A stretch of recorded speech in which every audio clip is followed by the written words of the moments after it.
2 weeks. So 2 weeks ago, what happened was in work, contractor rang me and said, listen, we need to do these works urgently.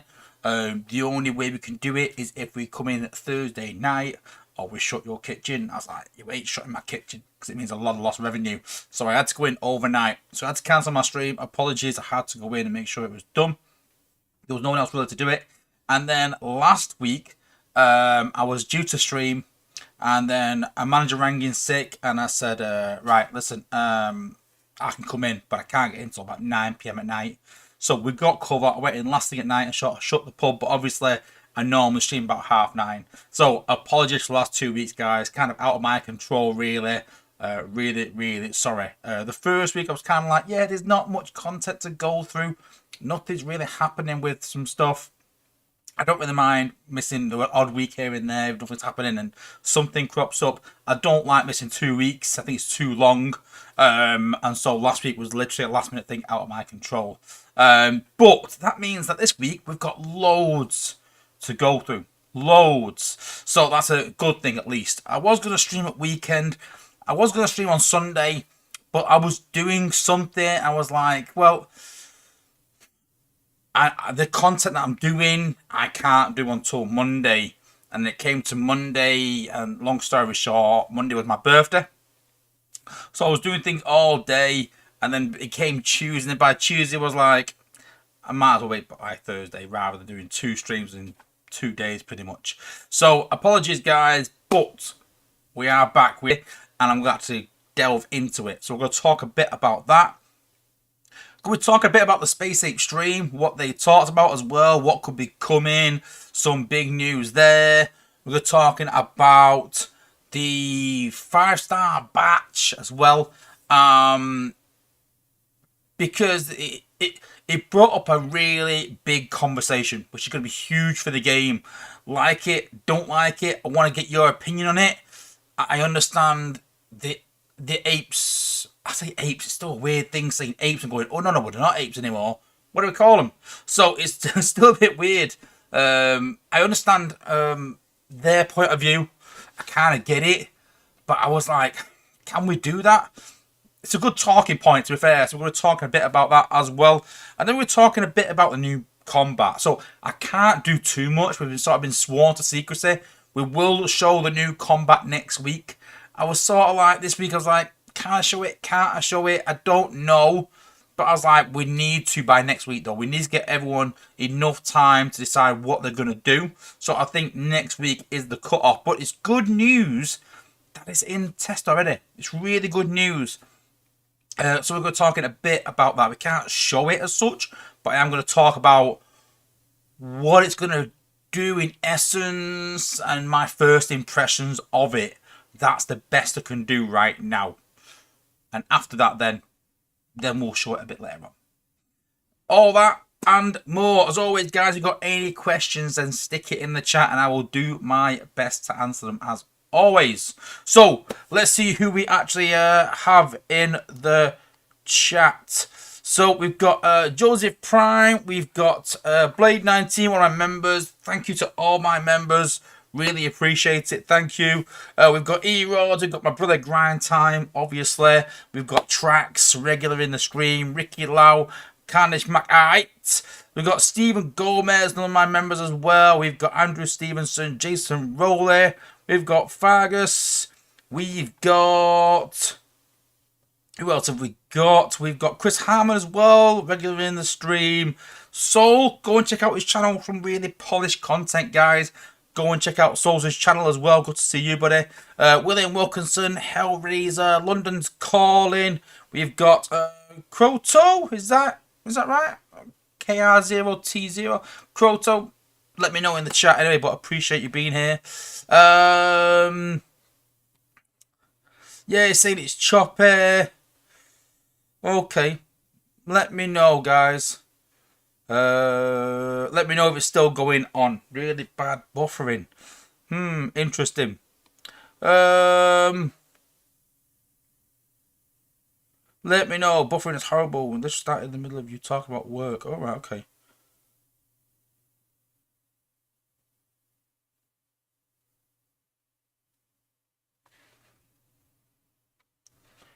Stream smooth now. Season's got better now. Reload the stream seems okay.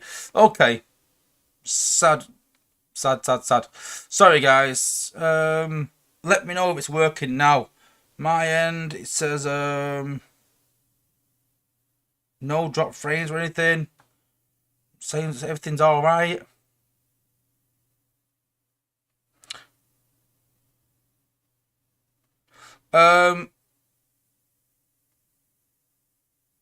Yeah, it's saying it's fine, my end.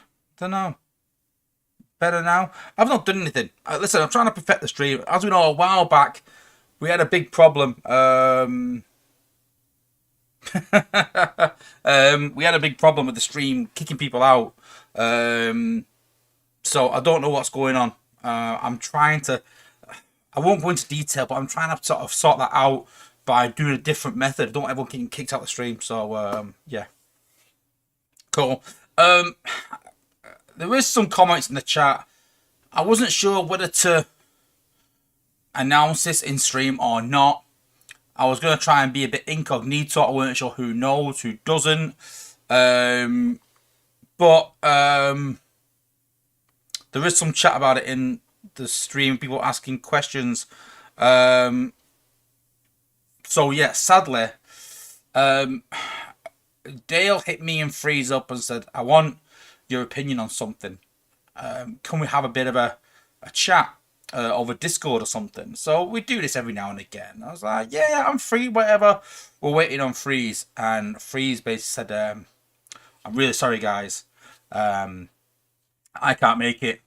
Basically, his son died that morning. Yeah, it was a shell shock, if I'm honest with you. And I feel so sorry for the guy. I mean, like, I follow Freeze's streams, and he talks about that he coached his kid basketball, and he changed his stream to go and coach his kid. And after talking to him, I think his kid was 14, so he's not, yeah, crazy to even think about that. It makes you sort of think about your own kid's mortality, and like, it's devastating. I always say it's probably the worst thing can happen to anyone.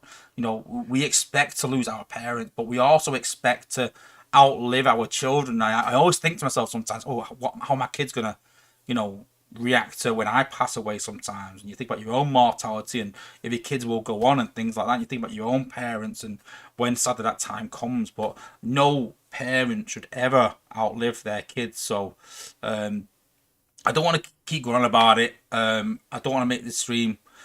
I don't know. Yeah, I don't want to say the wrong thing. But listen, I've been checking up on Freezer a few days, just sending my love and just saying, listen, I hope you're all right, buddy. If you need anything, I'm here. And I don't want to flood the guy with loads of messages. I know that people are in the stream sort of looking, going, what's happening? And I know everyone wants to show their love and support, which part of me thinks that'd be great. But I also think that he also needs to be left on his own a bit as well. So it's hard. But all I would say is, guys, that just go and send him some love. Go and subscribe to his channel. Go and like some of his videos. Just obviously he'll be back streaming, I hope, eventually. But he's got to deal with this right now. It's a massive thing to deal with, and he's spending his time with his family, which is right, 100% right. The game, streaming is secondary. Your family always comes first. Real life always comes first. And just go and support the guy. And when he comes back streaming, I hope that everyone goes and watches his stream and showers him with love and support. Honestly, it chokes me up, honestly, like, to even think about it. And this is not a put on or anything like that, guys. Like, I'm not just it's just I don't know what I would do in that situation. I really don't. I don't know how he's handling it, but I'm sure that he's handling it a lot better than I would, and he's been very strong. And yeah, it's hard. Do you go and message the guy and support the guy? But I don't want to mither him either. But yeah, just go and show him support, guys. I wouldn't say everyone message him, but go and give him a like on his channel. Go and like all his videos. Go and subscribe to him if you're not subscribed already. And when he comes back streaming, let's go and hit it with a bang and show him our love and support in the chat. I think that's the best thing to do. I don't think he's streaming tonight. I think it'd be a while before he comes back. He's obviously got to come to terms with it, but I really, really feel for the guy. I really do, and yeah, I hope he's all right, and I don't think you ever get over it as such. Something like that, some a big event like that. But listen, if you're there listening, mate, if you're not, fair enough, I get it. But if you are, we're just all just sending our love to you, and I really hope you're okay. Stay strong, buddy, and look after your family. We'll all be here waiting for you when you come back. And I just hope you're okay and your family's okay. I really do. Um, yeah, yeah. See, like all my feels, but I'm sick to my stomach thinking about it. Yeah, exactly the same. Yeah, honestly, like it, you can probably tell in my tone. Like I'm not putting this on guys at all. Like I really do feel sad for the guy, and I think if I was in that place, like oh my god, like Jacob's 12, nearly 13 is a similar age, and if I lost Jacob, like wow, like he's like my best friend, honestly. So yeah, yeah, it's horrible. It really is. Yeah, yeah, yeah. Kylie McAlright has put his youngest son. I didn't know that, but yeah, yeah. Peter Greek spots a father. It's the worst. I agree. Yeah, yeah, yeah, yeah, yeah.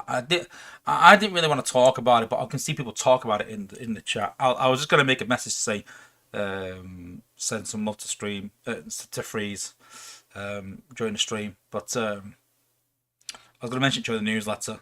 I think that's why Dale put in the newsletter. Obviously, Dale don't want to talk about the newsletter. I get that, and I don't want to. You know, I don't know. I just hope he's all right. I really do. I've been checking up on him every few days to make sure he's okay. I don't think there's anything I can really do for the guy, but I've just said, listen, is anything I can do, um, just let me know. You know. But yeah, I hope he's okay. Um, okay. Okay.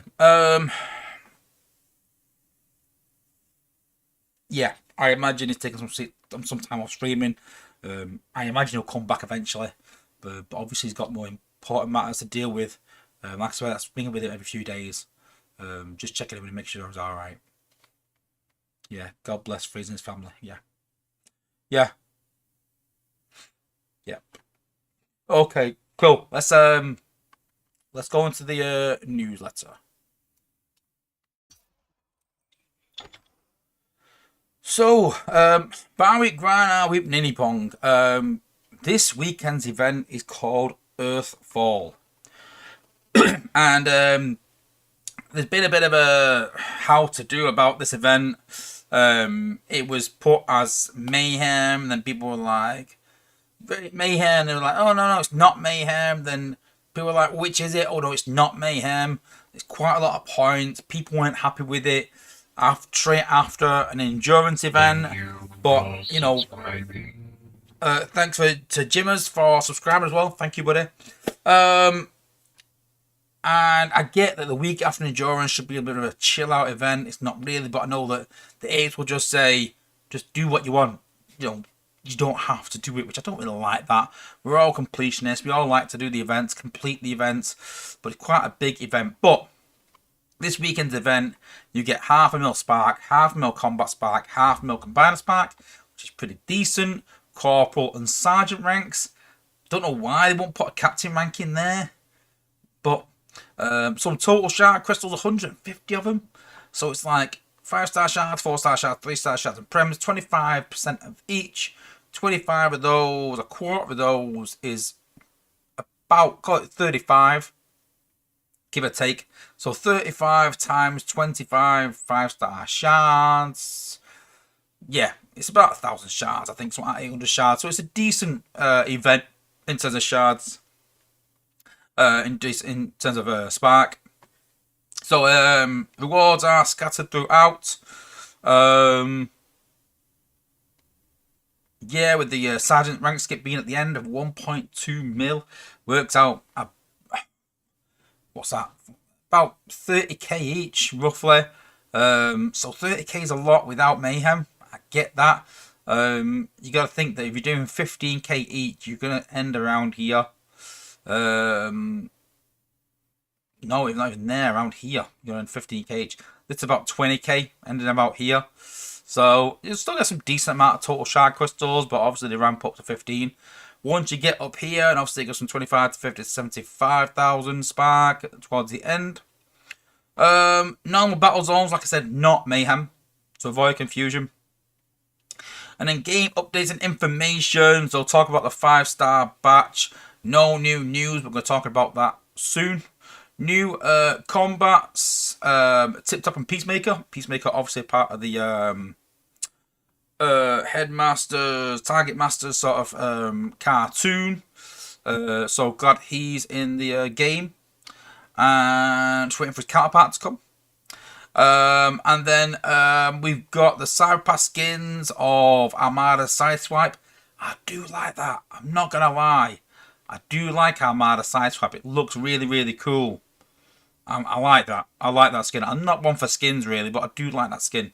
And then the new Thrust one, I don't think many cons are happy with it. It's very green. Someone compared it to Fanta Apple in the chat. I thought quite funny. So yeah, and then they've got the Battle Pass rewards. Looks like pretty much the same stuff as normal. We've got a building skip in there. I think that's just getting in preparation for HQ19. I've got a few still there. Saga schedule. We've also got rank skips. Then we've got to be confirmed. Still waiting for that 4-star event for the next part of Raiden. I imagine it will be in here somewhere. It's obviously, I don't think it's gonna be next week because it'll be quite a big event. I don't obviously got the Prime Core Shard event. It won't be there. Then we've got the leaderboard for the new combat. I don't think it'll be there. Then I think we'll have an easy event after that. I don't think it'll be there. I think it'll be around week 6, the 11th to 14th of April, if it comes this month. I think we'll have a 4-star part event for Raiden. I imagine. Don't hold me to that. That's just a guess. But I imagine it's somewhere in this saga, and I can't see it being anywhere else in there if it's that quite a big event. So I imagine it's going to be in there.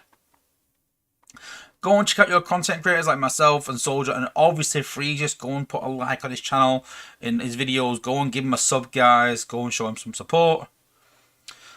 Then we've got Alchemist done an amazing drawing. Yeah, it is cool, but I was thinking, what is that? T2 Megs, I think. I don't know. And then member of the month for February. February. But yeah, is obviously Freezes Max. So like I said, I think Dale has put this in because he just wants to show his support. But listen, like outside of that, he does play the game, so he's like any other player, but he also creates content, does a lot for the players and helps the players and that. So helps with the content creators as well, even the non-official ones. Is really in touch with them more than I am, to be honest with you. He's a really good guy, so just go and show him support. That's all I'm saying, guys. And then the next stream is on the 20th of March. So it's a bit sooner than normal because they want to showcase the new bots well beforehand. So kudos to them. It does seem like they are making plans to make things better. It does seem like they're getting there slowly and making some positive changes, getting the content in playtest sooner, doing the streams a couple of weeks in advance so that they can showcase the bots. So hopefully we're making some headway and making some positive changes. Let's have a look at the chat. Let's see. Simon Hayes, thanks for joining the stream as well. Anyone else that we've missed as well?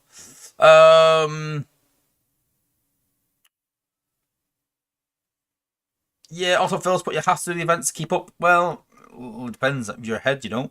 I'm ahead and I don't. Algorithm has put, no way I'm wasting money for fuel cells on this event. I agree on that. And Pete the Greek's put, the time of this event is piss poor. I love the language. You've got to be English using concept, using words like that. Piss poor. I love it. But yeah, you are right. Ranquake, thanks for being a member. Much appreciated. Powerglide is all the sort of, no, I wouldn't say all the how would I call it? All the content that is not time sensitive has been sort of pushed back while they sort this change over to the new studio, which we're going to talk about next. So yeah, a lot of sort of focus on that right now. It should be sorted out in the next few weeks, and then after that, we should get back into normal content again. Dale's been doing a lot of stuff behind the scenes. A lot, a lot, a lot, a lot, a lot, a lot. We'll talk about it later again, but wow, the guy's been grafting hard. I'm not gonna lie.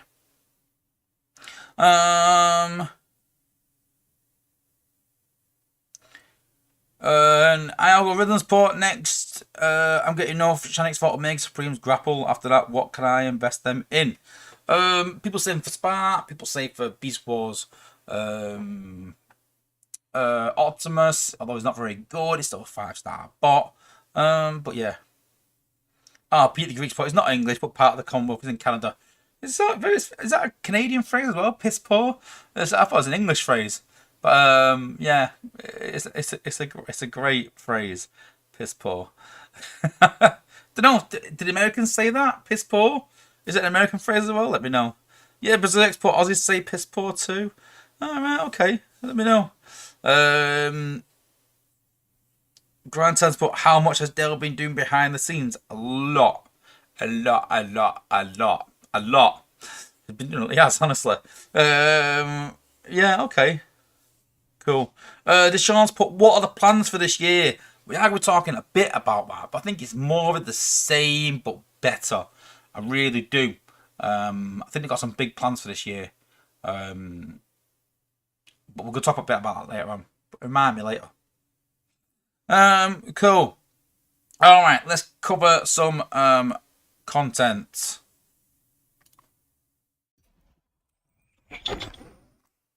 Cool. I'm gonna have a quick drink. Wet my whistle. Simon Hayes has touched on something we're gonna talk about later as well. That will come up later as well. I want to talk about it.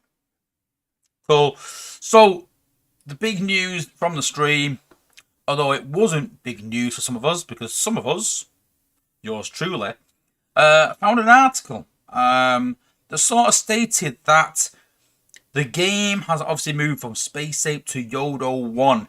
Now, for those that aren't aware, Yodo 1 produced the China server of Transformers Earth Wars. So I did cover this a while ago. I did have a China account. And what happened is, a couple of years ago, I lost access to that account.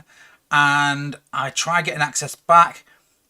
But you needed a Chinese Google account to download the game. You needed a postcode from China to be able to chat to the people that make the game. I think they were really trying to keep it in China and in-house for whatever reason. And so I found out if you change your region on Google, you're going to do that once every 6 months or something. And so I didn't want to update my Google account, which is also linked to my global account, and then for some reason lose my global account and not be able to use Google to get it back again. Although I probably could, it's not a chance I wanted to take. And so sadly, I lost my China account. Never really thought to get it back. I just didn't really. I thought I'd just leave it for what it is. We're struggling for time and things like that. It was also costing money to play it. I was like, you know what, I'm not going to play it. But if you really want to know what it's about, then go check out my old videos which show different game modes and how to play a China server. They're quite old, but they're still quite relevant. It's changed a lot since then from what I believe, but it'll give you an idea. So the China server, how that's different, is very highly monetized, but a lot cheaper to get into it. There's some really cheap bundles, like $2 and $3, just for some like older bots. But then the newer content was really, really expensive. A lot of leaderboards, things like that. But aside of that, what people were worried about was if the game goes to Yodo 1, which, again, the apes can't talk about this. They're under an NDA, which means they can't even talk about it at all. But then it has been leaked. So they're in this weird sort of status quo of, not being able to talk about it, even though everyone knows about it. And so it is Yodo 1. It's not been confirmed, but it is. It is.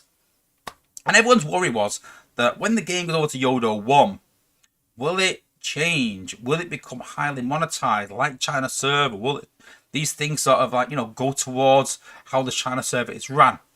And Yanis sort of said, listen, that's not going to happen. The way we run the game is not going to change. We're still going to keep going as we do. Now, there are some things on China server they can maybe incorporate, because the China server incorporates a lot of what Yanis does. But they're like 3 or 4 months behind Yanis. It was always the new bots came out and then they came to the China server. They've got some different 5 stars because all 5 stars are all ready to go already. So it is quite different. But don't worry, guys. Yanis said, listen, we're not changing the game in that respect.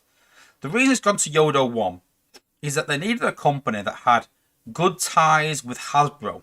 Now, Hasbro obviously have ties with Space Ape because they produce Earth Wars, and then with Yodo 1 because they do the China server of Earth Wars. So they already had them good ties. And so by Yanis, I keep saying Apes, but by Yanis saying, listen, we want to take the game to Yodo 1, Hasbro can go, all right, listen, we know Yodo 1. We've worked with him. We trust them. Let's do that. We'll give you a contract to keep using the name Transformers and stuff. So it was a really easy, transition in terms of gaining Hasbro's trust that the game was in the right hands. Yanis also said, I want the same team. I want to keep the team because the team that run the China server Earth Wars is completely different and don't really understand the way that we run games and how games are different in the West compared to China. So it was really good to hear sort of Yanis say these things and put our minds to rest and say, listen, the game is going to keep running regardless. But there's a lot of questions, obviously, that the game is going to be run by a Chinese company, so certain laws come into play maybe, but then do they? So a lot of sort of question marks, but Yanis has said, listen, the game is staying the same. And that's the main thing, that the game is staying the same. It's the same team that's involved with it. Yanis still calls the shots. Yanis is still in charge. But from what I've heard, they've got more freedom to get more people in. And Yoda 1 have gone, listen, basically, as long as the game's making decent profits, we don't care what you do. Knock yourselves out. Go for it. And so Yanis is now going, listen, we can get extra designers in. They've got Fabian. They've got Sam. They've also got Yanis. They've got Hyro. Dale's helping out. And they're going to get a new designer. I also believe that Callum is also coming back to the team as well. So the team's sort of expanding to what it was before. We've already got Sam as an extra one with Fabian to help out. And now we're going to get another designer as well. So they've got more people than they ever have working on the game. Because Yanis has some big plans this year, which we're going to talk a bit about later on. But the good news is that the game's continuing. The game's at a studio that they can trust is going to push the games forward. Yoda 1 are really good at marketing the Chinese server, so they could probably do that with this version and get more players in. And Yanis is still in charge, so I think everything's sweet. I think everything's good, and we don't have to worry. That's the main thing.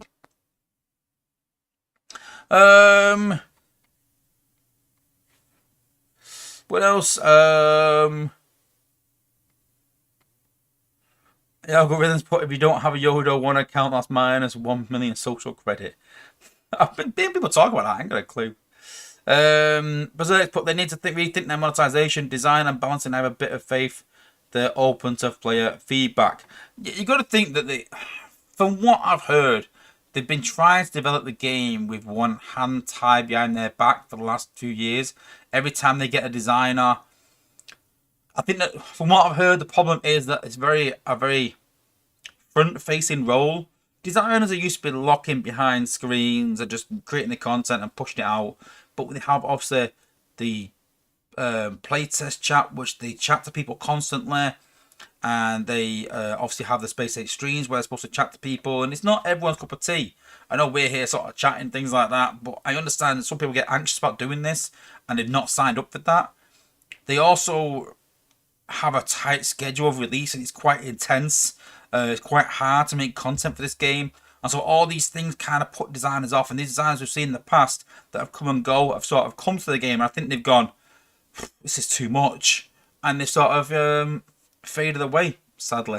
But now they've got a decent team. Sam seems quite confident, quite robust. Fabian obviously is. Yanis definitely is. Even Hyro is. Dale is. You know, they will sort of stand their own and fight their corner, which I think you need to a bit, and be able to talk to people. So it's a good thing, But apparently got another designer coming in as well. So more and more designer coming in. So means more and more content they can do basically, and they can sort of clean the game up and make it a bit simpler for new players, which we're going to talk a bit about later on as well.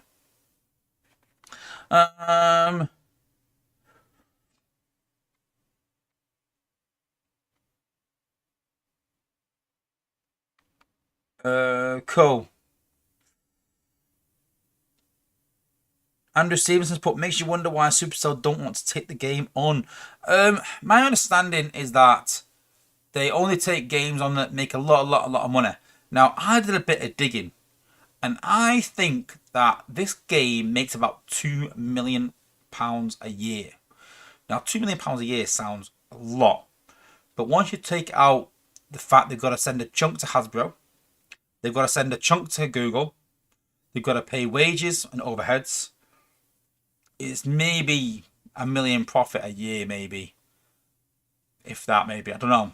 Now, we might look at that and go, wow, £1,800,000 profit. I'm just guessing, but, a year, wow, that's a lot. To most game companies, that's not a lot. To Supercell, I look at it and go, what, $1 million? It's not even worth our time.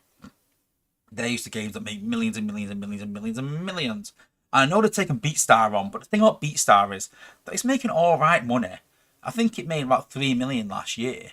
But the difference is, though, you can go Rockstar, you can go Country Star, they've already done, you can go Popstar, you can off-branch and make more and more games from that. And I think that's why they kept that game, because it's got avenues to expand and make more of. Chrome Valley Customs makes the same as Transformers, they've got rid of that. So I imagine that's why they've taken that on and not Earth Wars. Okay, cool. Right. Next up. So.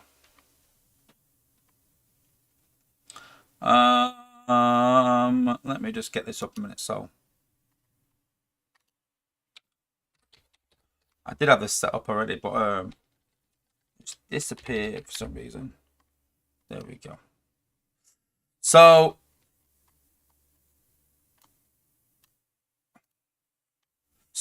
I did a video about trying to do endurance events free to play and getting the most out of it and completing events, in particular Mayhem mode. And rightly so, I got a lot of backlash saying, yeah, but you've got a maxed account, Wazza. Yeah, but you've got the side pass. That's not free to play. And I was kind of like, you know what?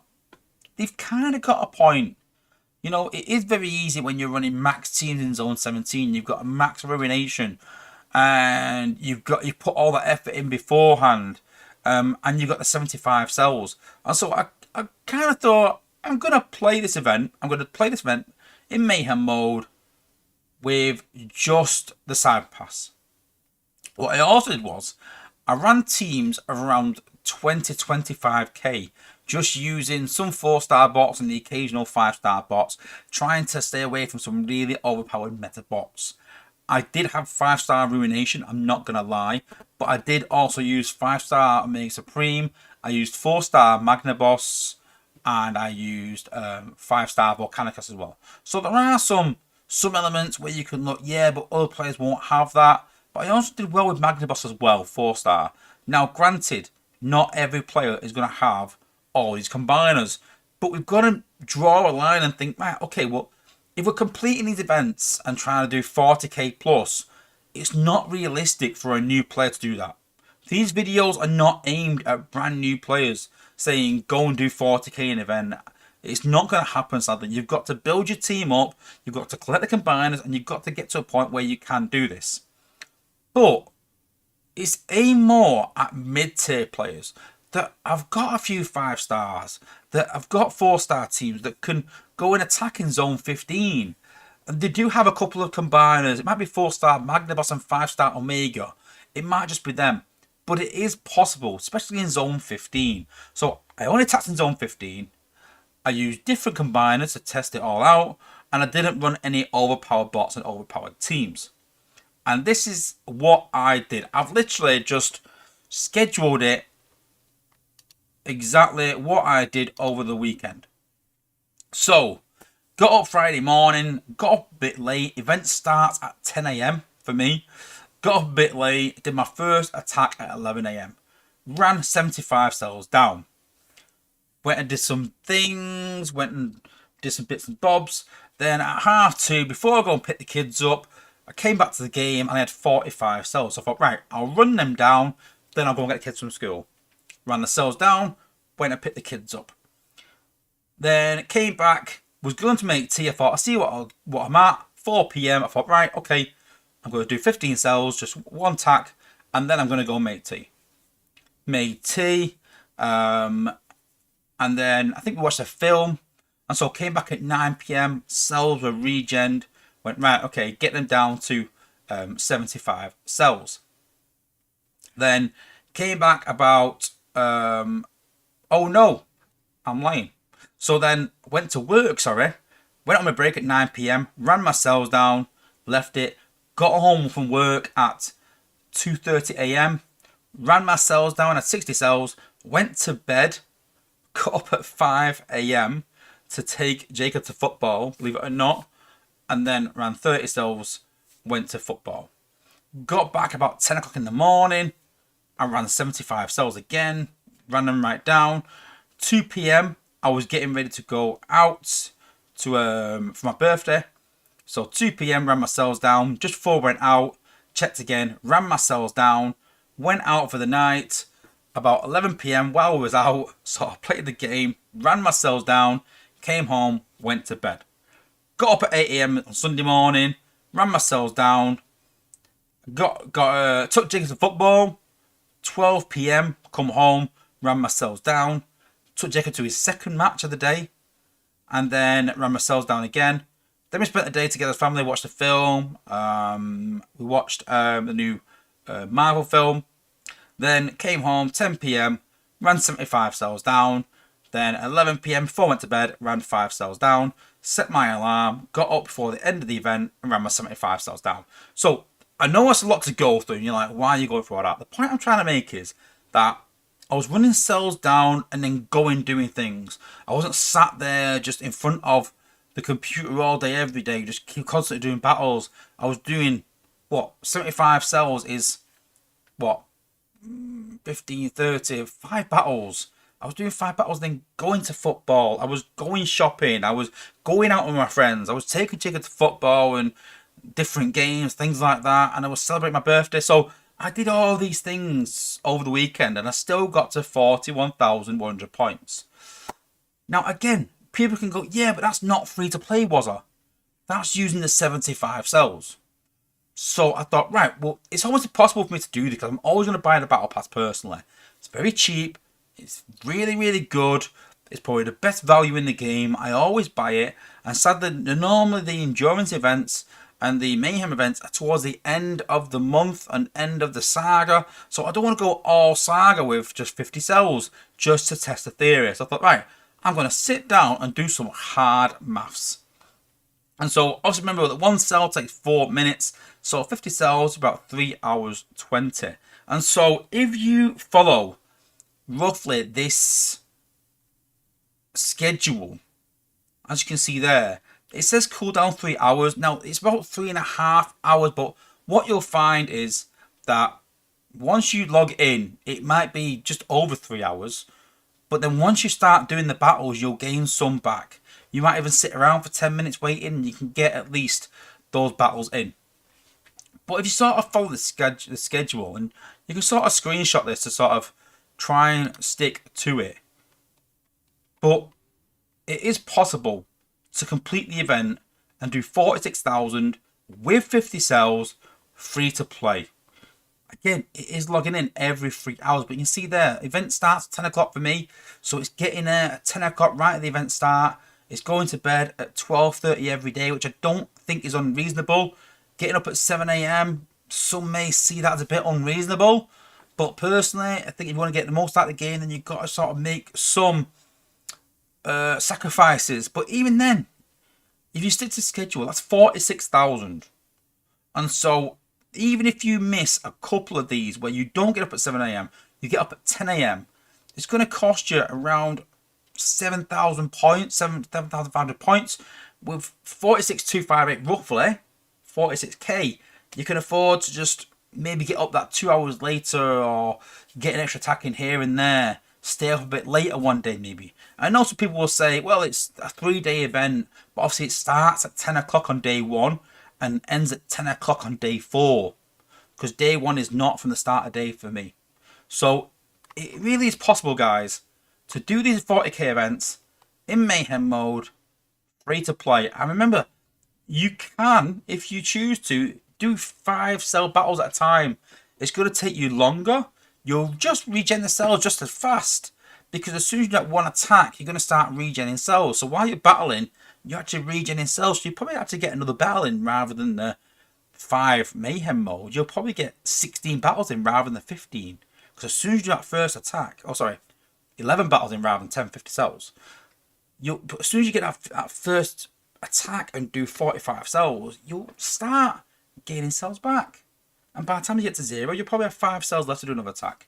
So, free to play, Mayhem mode, 40k events are doable free to play. As long as you can attack in zone 15 and win consistently, it doesn't take a lot of high level bots. It takes a decent combiner and a decent team of bots around 25k. And obviously, the higher the better. You can get 30k teams, brilliant. But if you're going free to play and doing Mayhem mode, you only need to do 5 attacks, 3 attacks every so often. Very easy to do, guys. So I would advise you to go and give it a try. Free to play, guys. Go and give it a try. It will be possible free to play to do 40k. If you set yourself a schedule, if you make sacrifices, it is possible.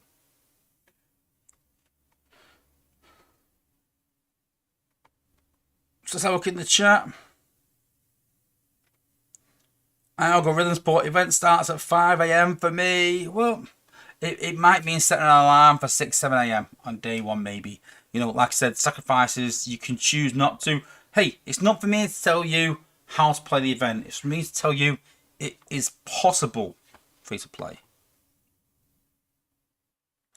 Also, what Phillips, but with the side pass, I could easily hit 60k with little disturbance to my weekend. Thought I was going to hate Mayhem mode. Boy, was I wrong.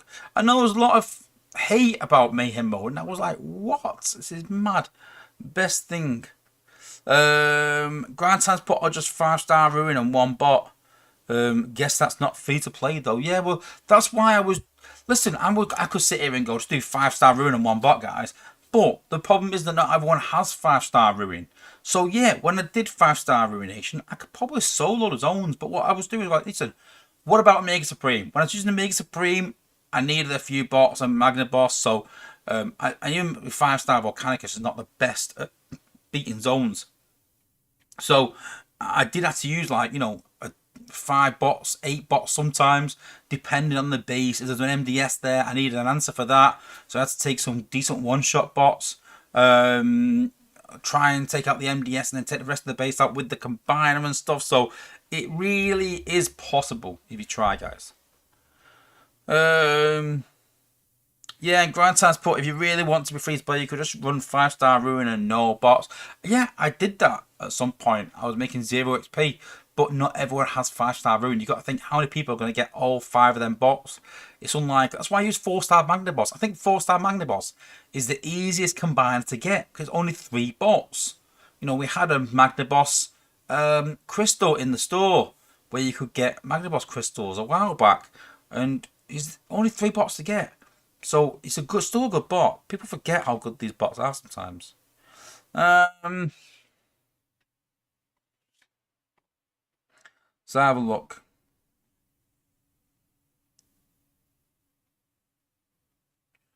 Berserk's put a more reasonable schedule all losses 30 to 40k should be achievable. Mid-tier, free to play. Yeah, mid-tier. That's what I would say, mid-tier. I think if you're lower tier, then you've got to lower your expectations a bit and understand that you need to get further in the game. I was having people sort of say, yeah, I've got no 5-star bots or no 5-star combiners. I can't do 40k. And I was kind of like, well, yeah, you're kind of going to struggle a bit. This video maybe isn't for you as such. We create videos and it's hard sometimes because I create videos for, I wouldn't say I create videos for the top tier of players. I kind of create videos for those trying to get there, for those around mid tier. I would say that's kind of my audience. And, I've been at the top tier of the game.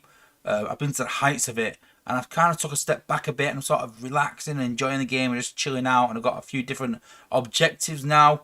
And so I can I've had plenty of people say, listen, thanks to your advice, I'm in a top team now. And I love hearing that sort of stuff, that my videos have helped people get to that tier. And I think once they're at that tier, then they start to learn for themselves and they learn different tactics and they learn how to use bots and pathing because they've learned that building up to that. And so I think definitely my audience is those trying to get to top levels and, mid-tier people, definitely. I mean, there is some top players to watch, but I'm just saying, Cool. Algorithms, but I have 3-star Magnet and kind of struggles with bases with a time trap. So when you have a time trap with bots like that can't reach the top, just smash the bottom as much as you can. That's the idea.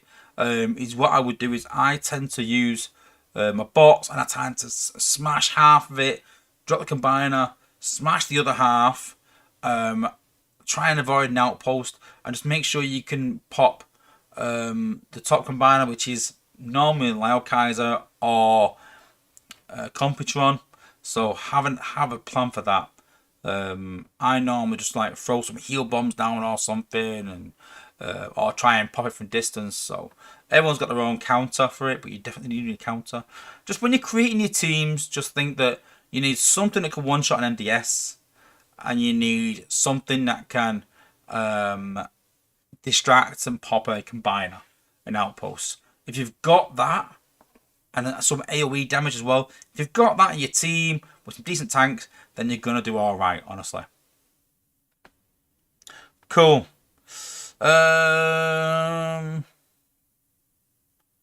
Algorithms put, I'm still on bases that are able to have a combiner beacon, but then easy then. If you're at that stage with Magna Boss, you should be easy to wipe out a base with Magna Boss, honestly. Because with Magna Boss, the problem is, again, is beam lasers, MDS, and opposing combiners. So there's no combiners, then there's no MDS. There's no MDS. You're just looking at beam lasers. Be careful of them. Other than that, it should be that easy. Cool. Alright, next up.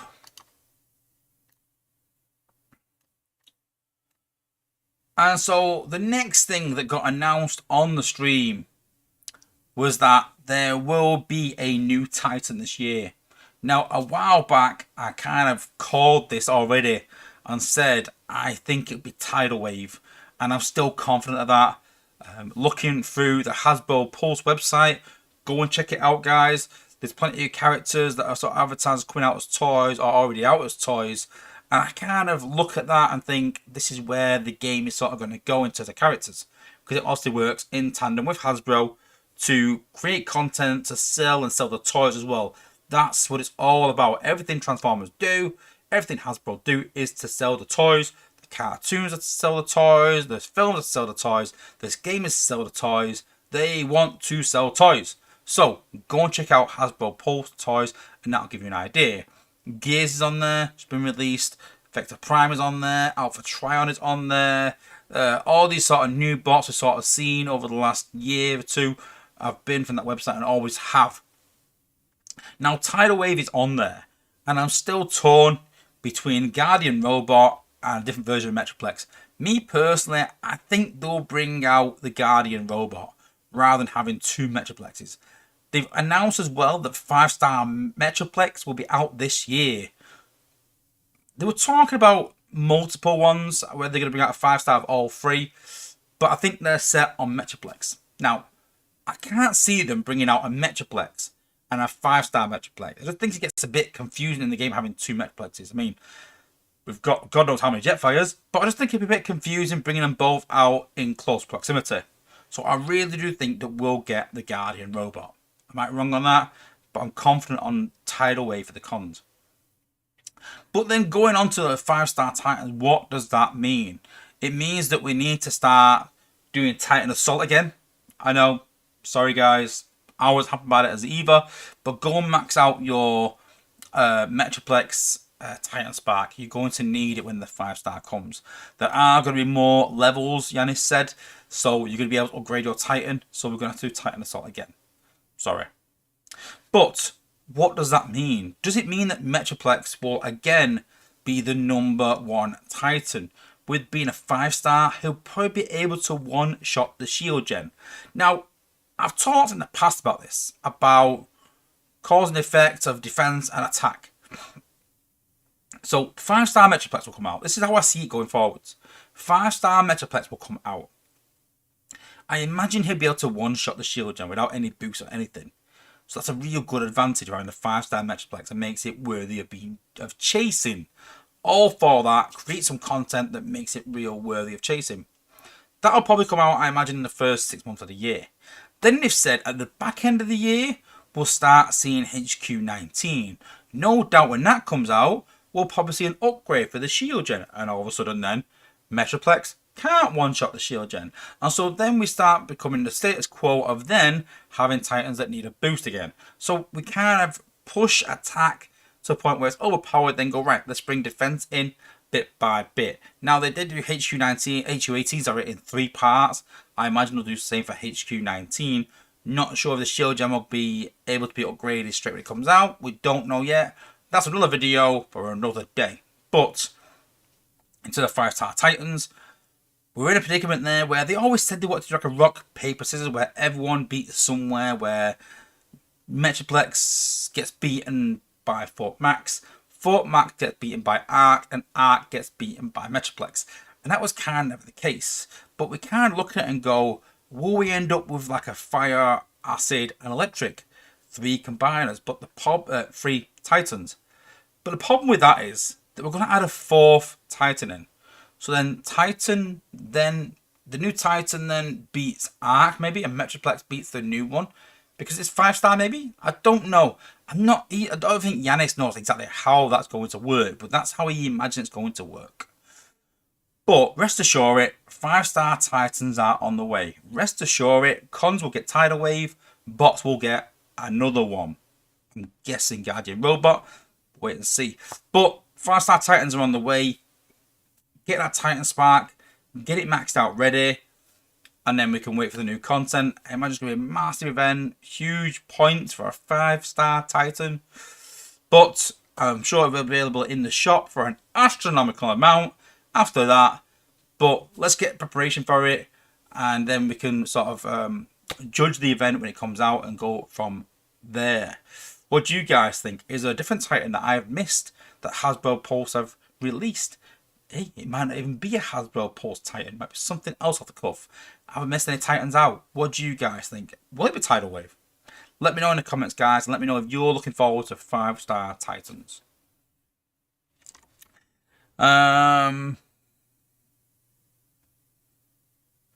Blade 19 has put the new Titan cannot be water because they got rid of that element out of the game very short sighted, in my opinion. Yeah, I don't think it'd be water. I think it'd be acid, fire, electric, and something else. I don't know. I don't know. I can't see where it's going. Protoss, but you can already see the 5-star Titan ability in the game. Yes, you can, but they're obviously up for change. They're not set. But yeah. But that is acid. Well, he's generally electric, but that's not electric. Yeah. And then that's not fire. But I imagine it could be. You could easily make these fire in a way. But he has got sort of fire abilities there, but he's also got electric abilities, so I don't know. Hey, we've got 2 Titans now. It's a weird bug. I know. Andrew Stevens put, oh no, Titan Assault. I hate doing it. I know, me too. It's so boring. Log in, drop your Titan, fast forward, go up against another Titan, lose, get frustrated, see someone else do it, kick off with Spacey, kick off in the Discord, rinse and repeat. That is literally it. That is literally it. Algorithms port. I remember seeing the concept of Odds vs Maximus, not as a combiner but as a battle station. Yeah, there is that in there. Algorithms put thanks to spoiling me the Titan tech tree. That's not even Titan tech tree. That's not a Titan tech tree. That's Titan's. That's Titan tech tree, and I won't spoil it for you. I will let you wait to get into there. Seeing as you don't want to spoil it. What's next? So, Yanis has said that there's a lot of things coming to the game this year. He's mentioned 5-star Titans. We've obviously got Raiden coming to the game this year as a 4-star. We've got 5-star Combiners coming to the game. We've got new war mechanics. We've got a new game mode that's been announced. He said that Mayhem mode is not the new game mode. So lots of things happening behind the scenes. But one thing that he announced in the last stream was new ranks. Now, normally I would be sat here going, new ranks, who cares? DPS increase, HP increase, who's bothered? But what he actually announced in the stream, and I thought this would be captain ranks. I thought this is what would happen, but I think that they were a bit behind with content and just rushed captain ranks. But the next rank will give all the bots a class-specific buff of some kind. Now, he hasn't delved much deeper than that, but that means that warriors, let's just say it's major. Once warriors get the major rank, they will gain something. Now, it might be a shield, it might be, I don't know. I'm a bit lost as to what that could be, because we've already got cores that do these things, and weapons, and we've got combats and things like that. We've got ability 11s, so we've got all these things that give them extra stuff. So how we sort of like just got to power more stuff on? Who knows? But the question about these sort of ranks is, how much are they going to cost? And I've had people sort of questioning my video saying, why are you hoarding so much resources, Wazza? And it's for things like this.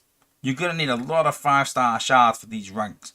These ranks are going to be locked behind some big events. But obviously you can buy them with 5-star shards. Now, it's going to be a lot of 5-star shards, I imagine. But I've calculated that I've actually got about 70,000 5-star shards. And we talk about what we're going to do with these 5-star shards once we've got all the combiners. And I've worked out that with the 70,000 that I've got roughly now, I could probably get all the combiner pieces.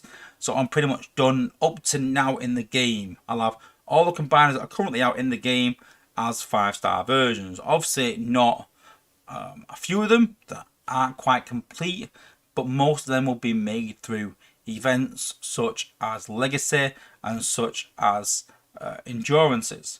Even 5-star batches maybe. But all those are mostly covered by the 70,000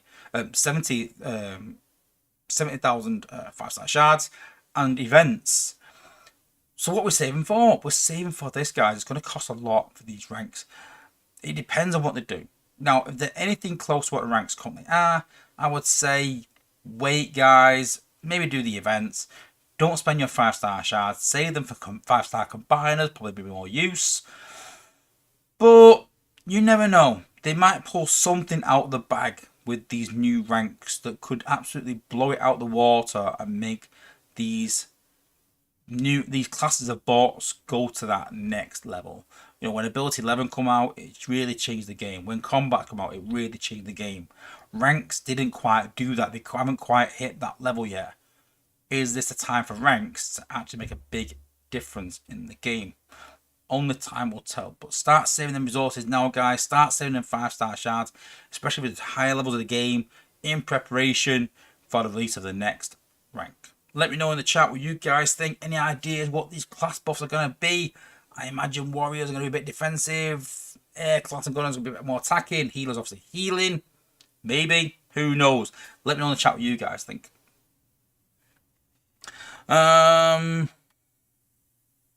Autobot Phil, new ranks get ability increase. The current ranks do that. Did you know? Yeah, the current ranks, wrongly so, I think, wrongly so, currently increase ability damage. They shouldn't do, but they do. When will the next 5-star batch come out? Next Thursday. Next Thursday, the new 5-star batch will be out, I'm told.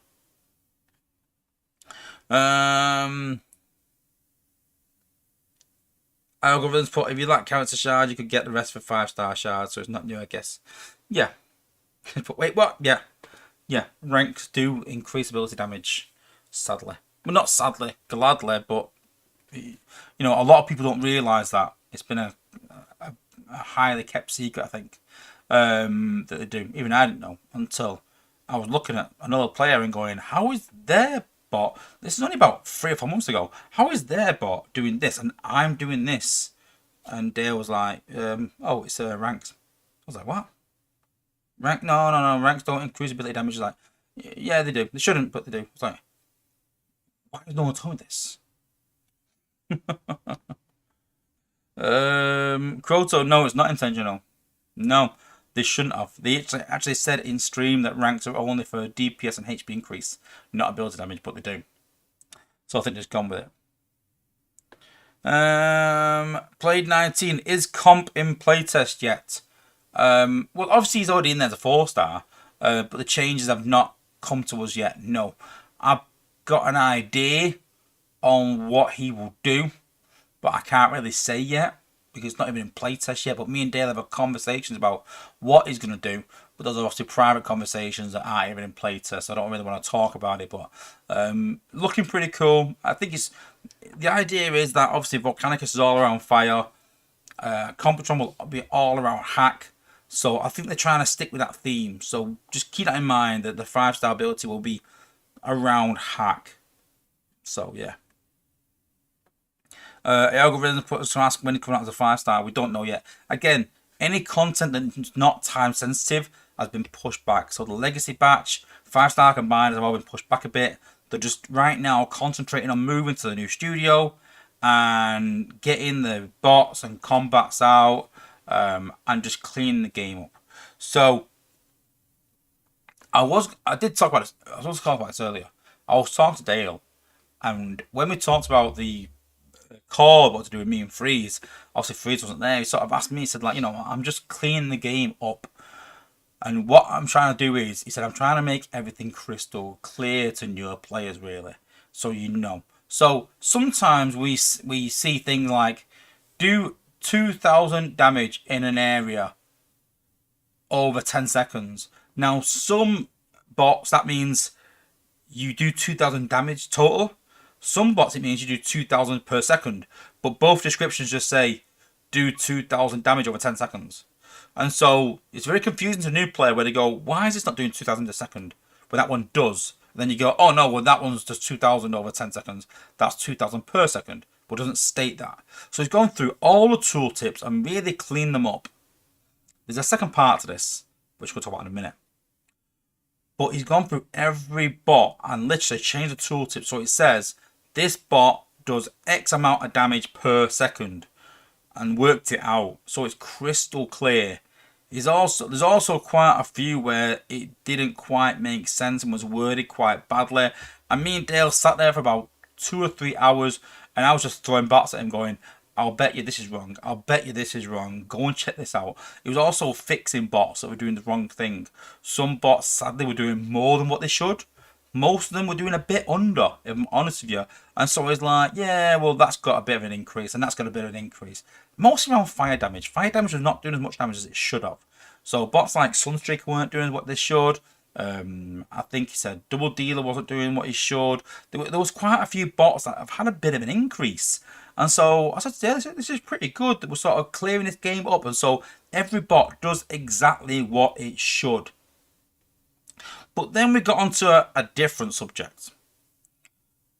With the sort of cleaning up, Dale said, what's very confusing is that you've got Freeze and you've got stun, and you've got disable, and you've got blind, and they kind of do similar things. Blind's a bit different. Blind is in most games. If you look outside of Earthward, I think that's where he's thinking it. Blind is outside of most games. But freeze, stun, and disable. Now, Dale's point of view is these are all kind of the same. Now, most of the playtests and myself said, no. Stun and disable are completely different. They're not the same at all.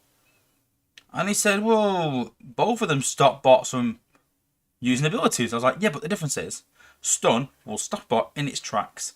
It won't move. You can't use ability. It won't move. That's it.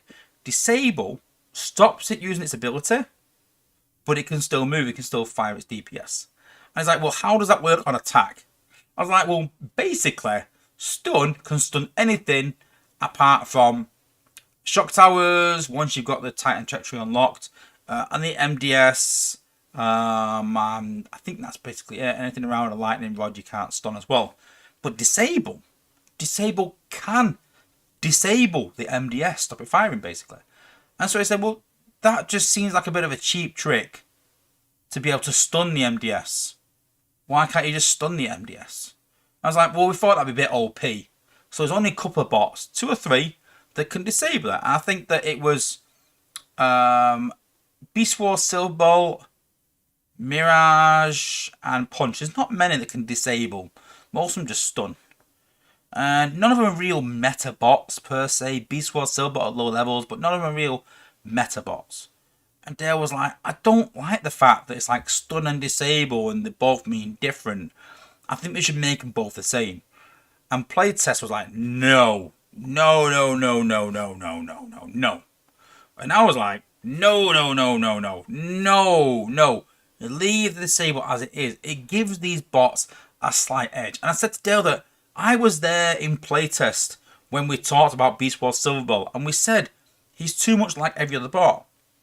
Can we make him disable the MDS? And Fabian was like, yeah, we can do that. And we did that, and that's what made him stand out. And that's why I'm looking forward to the 5-star version. Then when we made Punch, he was quite poor. He had a buff, and we said, can we give him disable to maybe target the MDS if he's in range? Give him an edge. Fabian said, yeah, we can do that.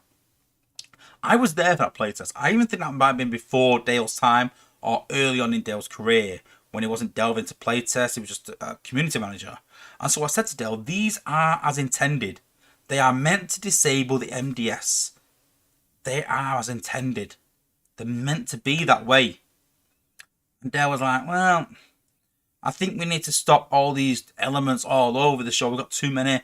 Hence why we removed water. It wasn't really gaining anything really in the game. And so he said it gets confusing because people are like, oh, what does water do? And you're like, well, nothing, so why have it? And that kind of makes sense. I understand removing water. But then I said to him, but the problem is, though, is that if you remove water from the game, what does the anti-water damage core do? People have leveled these cores and have these cores maxed out and use resources to get them. Are you going to refund them? What are you going to give them instead of this core? Are you going to give them what they want? Who knows? And then once you remove stun and maybe put disable in the game, then every bot can then stun the MDS, which is a bit OP, but people have asked for that.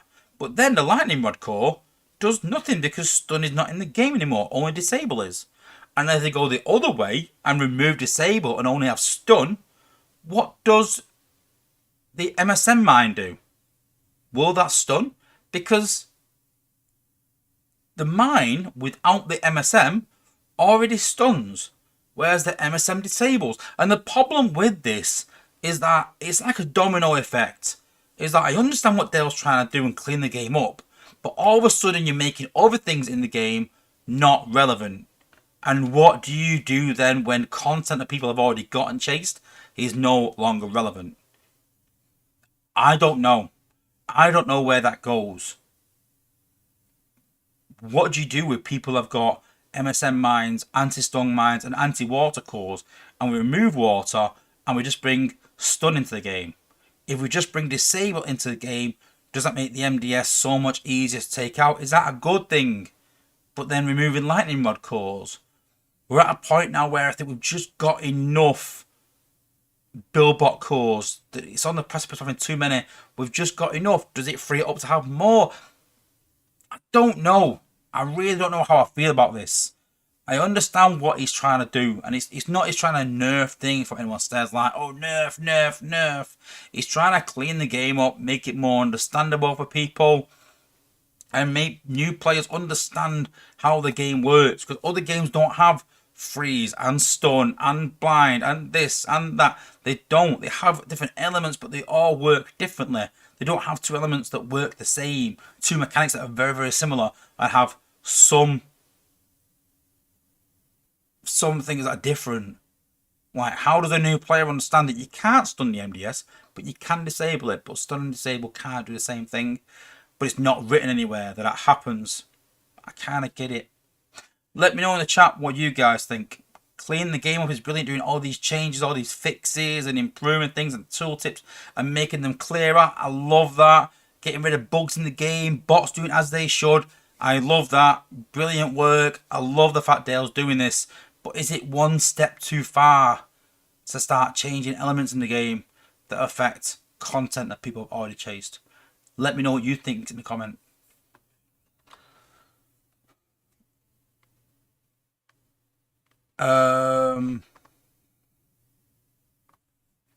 Also, those put the reason that water was expendable was that they never made it worthwhile. I agree.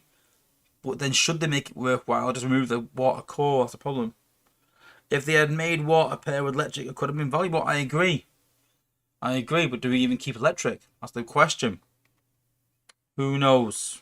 Very, very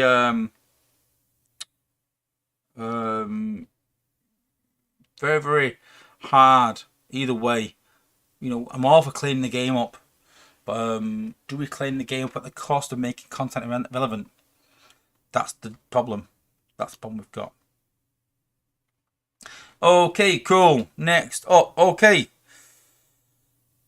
Next off. 5-star batch. We can finally talk about the 5-star batch. So, talking about the 5-star batch.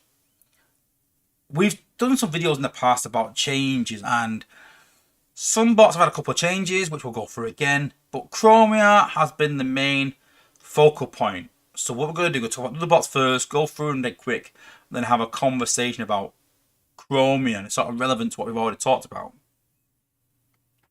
So, going through, so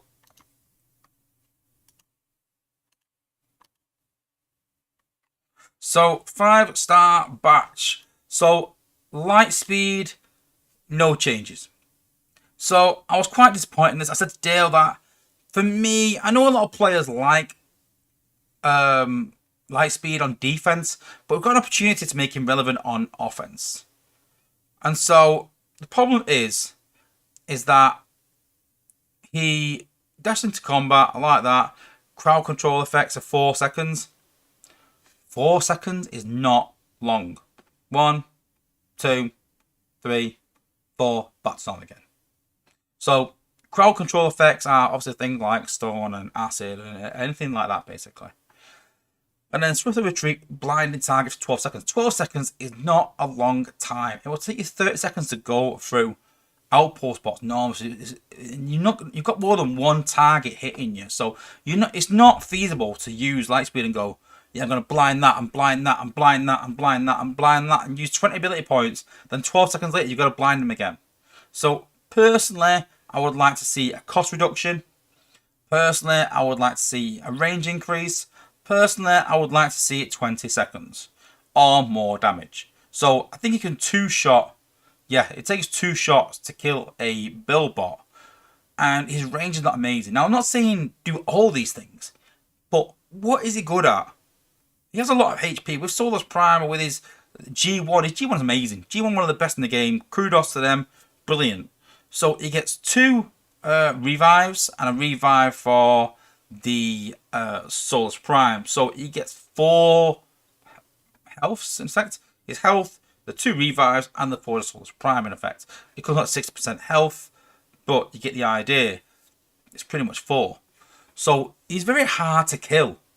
but it doesn't have the protection that the likes of Pipes and Slug have. So it's not a better frontline bot. He's not better than Smokescreen at taking out build bots. It's 3 plus 2. So if it takes out one build bot, that's still costing 8 rather than 6 and doesn't have the range of Smokescreen. So it's not as good as Smokescreen of that. Blinding targets. I'm a big fan, mate. I don't like blinding things and stunning things and then coming back a few seconds later and then they come back because because they've come out of the effect. I like Bumblebee for that because it's very cheap. So for me, the playoff needs to be, if it takes me 8 ability points to destroy it, it should take me 8 ability points to stun it for maybe 30 seconds. So I'm not concerned about it. So for me, I think if this was like 15, 20 seconds for the blind, I'd be a bit more open if it was cheaper. But a 3 plus 2, why, if I can kill an MDS with Roadbuster for 6 ability points, why would I want to blind it for 24 seconds for 8 ability points for more when I can destroy it for 6? So for me, at 3 plus 1, 3 plus 1 is 7. To blind it for 24 seconds, I still don't think it's enough. I think maybe 3 plus 0. Then it's 6 points to kill a build bot, which is his range not amazing. So it's going to struggle to get there, but he can kill a build bot for 6 ability points. For 6 ability points, you can blind it twice for 24 seconds, and you can gain a lot of health. So I wanted a cost reduction. That's the main thing. Or, like I said, an increase in the time or an increase in damage. If you could kill a build bot for 3 ability points, brilliant. I love it. His range not like Smokescreen, so it's not from the launch pad. That's the playoff for me. If it was 20 seconds blind, that's it. It's a decent effect for free ability points. You can blind an MDS and sort of keep blind it twice for 3 plus 2. If it was 20 seconds, and then it's out of the game pretty much for 40 seconds. So there was things to do, I think, with Lightspeed to get him to that next level. But sadly, they were like, no, it's not going to happen. So I'm not really happy with Lightspeed. I have Lightspeed at level 61 on my main account. I did the event for him. He's okay, but he's not, for me, he's not a war team bot on offense. Other people have told me I'm wrong and they like him. Defense, I get it. He's awkward, but for me, not on offense. And I like bots that can sort of do both. People said, well, yeah, but look at Beachcomber. He's great on defense. Yeah, but the difference is Beachcomber is unbelievable on defense. Lightspeed is pretty good.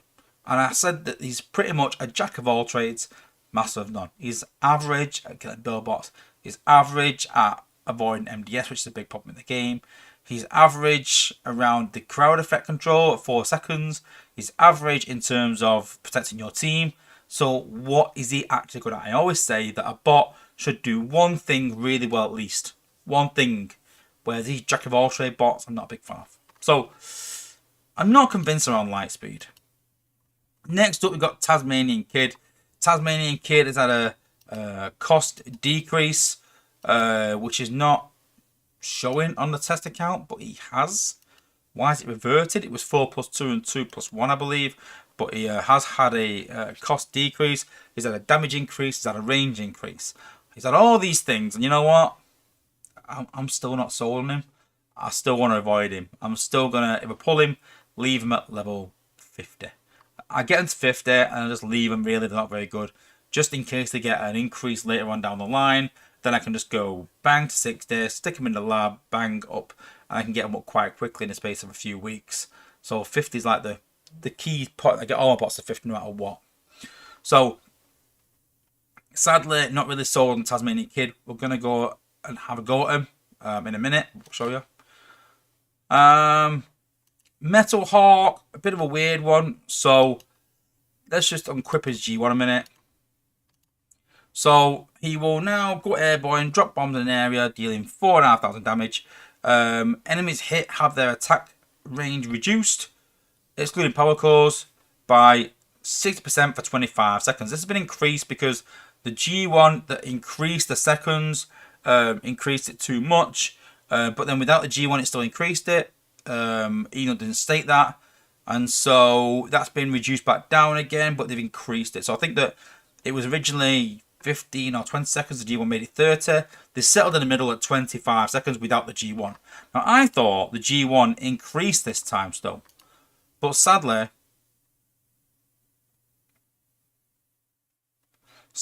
it doesn't. It increases the ability damage. Now, if we look at the ability damage now, 5,900 damage for 3 plus 3. So at 6k, if you use it twice, that's 12k. 12k damage at the highest heights in the game for 3 plus 3 and 9 ability points in a line is not that good, believe it or not. There are bots that do a lot better. You still got to combo that with another bot. So for me, the initial cost is great. The repeat cost is far too high. 6k is alright. Reducing the range by 60% for 25 seconds is good.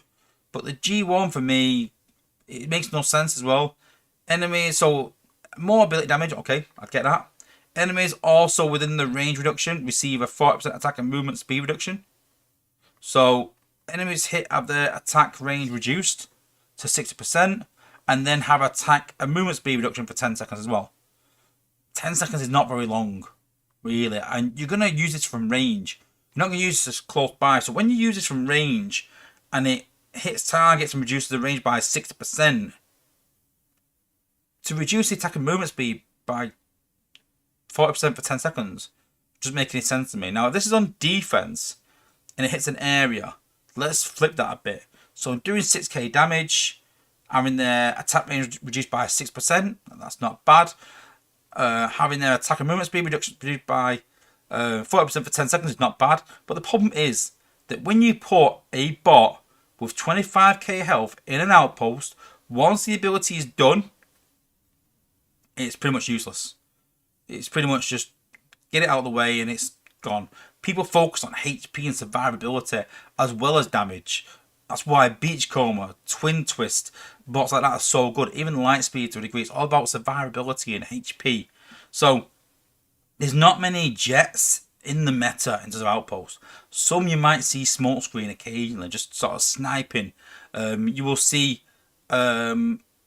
swoop to a degree as well. But once swoop is finished, it's kind of useless. So although it's good and in certain aspects, we fixed the big daddy thing, yeah. That's not going to work anymore, and so it's not as useful. So Metal Hawk, I think he's pretty good, but he's not something I would go and chase and think like, wow, it's actually unbelievable. And his G1 is definitely, for me, not essential at all. So I wouldn't be disappointed with Metal Hawk, but wouldn't be happy either. He's an okay bot. Then we got Cosmos. So I remember having a conversation with Dale about Cosmos, and I said he's still not going to be used at top level wars. And Dale said, well, the idea of Legacy is not to make them useful for top level wars, and he's there just to fill some squads and be decent. And I think the idea was that they didn't want to make these bots better than endurance bots, because endurance bots should be the focal point and everyone going for that endurance bot. Now, my problem with that is that the Legacy bots were decent upgrades, but weren't quite hitting the levels of war bots. And endurance bots weren't quite hitting the levels of war bots. We had a lot of average content, so at some point they've got to get to that point where they are war worthy. Now, we had this chance now with Cosmos, put him in a 5-star batch. I said, listen, he's still not in the meta, he's nowhere close. It was a good upgrade what we gave him, but now we need to push him on to that next level. And the only increase that Cosmos has had is a health increase from what I can see. And that's kind of disappointing, because he's alright, but not great. Again, he's an average bot. But when we look at the previous batch of having the likes of Blue Streaking and the likes of Leo Prime and the likes of Beachcomber, to the point where Huffer, who was an average bot, I would say on par with Cosmos, is considered the bad bot of the batch, and he's not awful. The problem is with this batch is that there's no one that stands out with this batch and goes, wow, I want that. Now, if you're a con, brilliant, you've got combiner bots. If you're not a bot, you've only got Lightspeed, really. So there's that sort of debate of, do you just go for it for combiner bots? I don't like that. I don't like the fact just people collecting the combiner bot, leaving it at level 1 and going, right, I've got it for the combiner now. Every bot should be useful in some way. And, you know, it's okay having a few war bots and a couple of bots that are, you know, good for raids or good for leveling, anything like that. But I'm struggling to find something in this batch that's war worthy, good for raids, or really even good for leveling, even. There's nothing in this batch where it goes, I need that bot over the combiner pieces. But then we come on to the big talking point, which is Chromia. And we talked earlier about stun and disable. And so the idea is that we're going to give Chromia a disable rather than a stun. So quite a few changes to Chromium, which we're going to talk about. I'm going to take them all into battle and then talk a bit more about Chromia afterwards. So deploy an EMP shock tower with 100% of your health, so that's a big increase, and 100% of your damage, so we're talking 600 damage per second. Every 2 seconds, it disables all enemies around the tower for 1 second. Now, the way that Dale described this was that we need to sort of make it a bit easier for lower players. More about that later. And inflicts electric damage every second. After 30 seconds, or upon death, it explodes, dealing 3.5 times more damage. So that's about 2k damage in the area, which is alright. But then enemies hit, then take 25% damage for the next 15 seconds. Interesting. Let's take it into battle and we'll see how these bots go.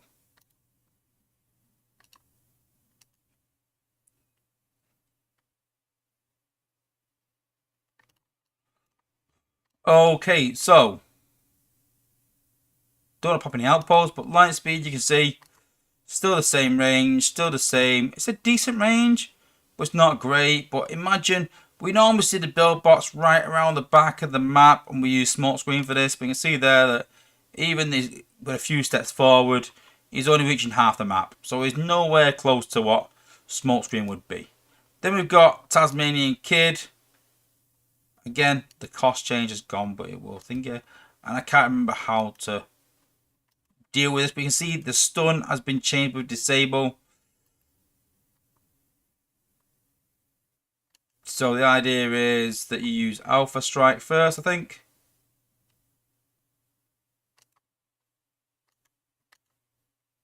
Let's use it on the resource build. I know we can't think it, but again, I sort of said earlier that I don't like the where it sort of targets in a line. I would rather make it do it in an area. Let's try it again. His range has been increased, but I'm not too sure that's been reverted, but that's not a really good range, to be honest with you. So let's do it again. Let's see if it affects these mines behind. No, again in a line. But then we can use the other one, and that extends the disable. So again, it's not really clear. That says for 12 seconds. That says reset. Is it 12 seconds? I don't like the word reset. I say that. It is a timer or something, so you can see. Decent damage, but nothing amazing. Then we've got Metal Hawk. He's got decent range, but if we sort of hit it over here like this, you can see the targets are still going to hit things. Range reduction there. But just get pricey. Look, 9 ability points for its 3rd use. So you can see there, you know, these cost reductions are good, but it does get really costly. Then we've got Cosmos. It's hit a mine, obviously.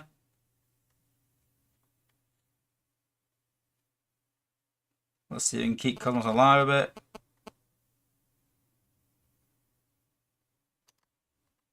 So let's use Cosmos' ability.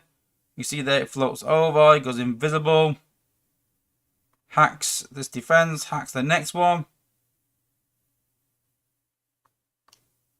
But you see there, we just used, alright, it's only 3 ability points, but we're still struggling to kill more than 1 or 2 defenses.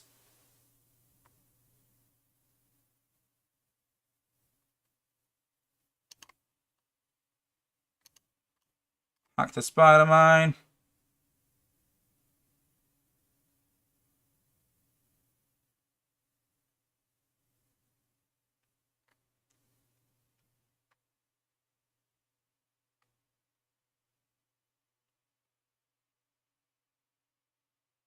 And obviously we're getting help from the Titan there, so it's a bit skewed, but you see the point. That it's okay. It's alright. So now we've got Chromia. So let's test Chromia on defense and see how she works. So we're going to move this forward a bit, and we're going to move this back so we don't get hit. Okay, let's have a look at Chromia on defense. Let's take the same team. So obviously Chromia, massive outpost bot back in the day, pesky for lower down players. Let's see how she works in the new way that she's been designed. So let's put these bots forward. And so you see now the tower goes down. You see the stun for 1 second, stun for 1 second. And you see now that it's kind of like a pulse. That it stops, then goes again. Stops, then goes again. So it disables for 1 second, lets them free for 1 second. Now, the idea behind this from Dale is that it makes it easier to see for lower players that rather than getting stunned and stunned and stunned. So what could happen was it would stun multiple bots, but it could stun bots twice, and so it overlaid. And so that's when your bot got stun locked. They've also taken the stun out of Chromia's gun, so you can't get stun locked when you're doing solo leveling. And I don't mind that. I kind of quite like that to a degree, because it means there's too many times where you're leveling a bot and you try and destroy the base with one bot, and as soon as Chromia pops, you're like, oh my god, I'm knackered. So I kind of get the stun going from a stun gun. But the change to the tower, I think, makes it quite a bit easy. But let's have a look at her on offense. So you could say that, you know, her being on defense, you know, she's already being used in defense. Can we make her a good bot for offense? Let's have a look. So we're going to put Chromia down. And we're going to put a stun tower on the beam laser. Now you see that it's 30 seconds now. And it stuns it. Or disables it, then doesn't. Then disables, then doesn't. And then we're going to try another every minute as well. Hopefully she doesn't die.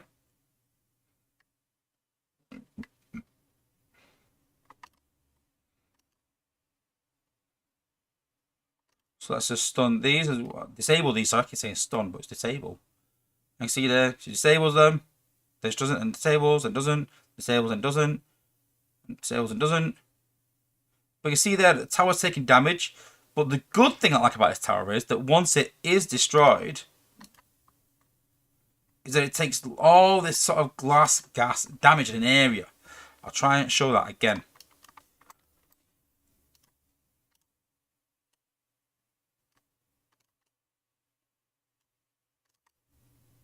Let's get her in a bit closer.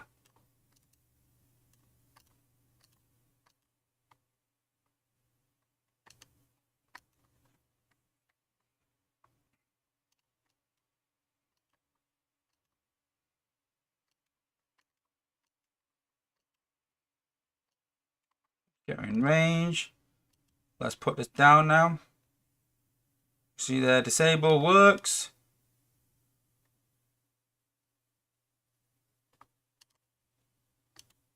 Put 2 towers down.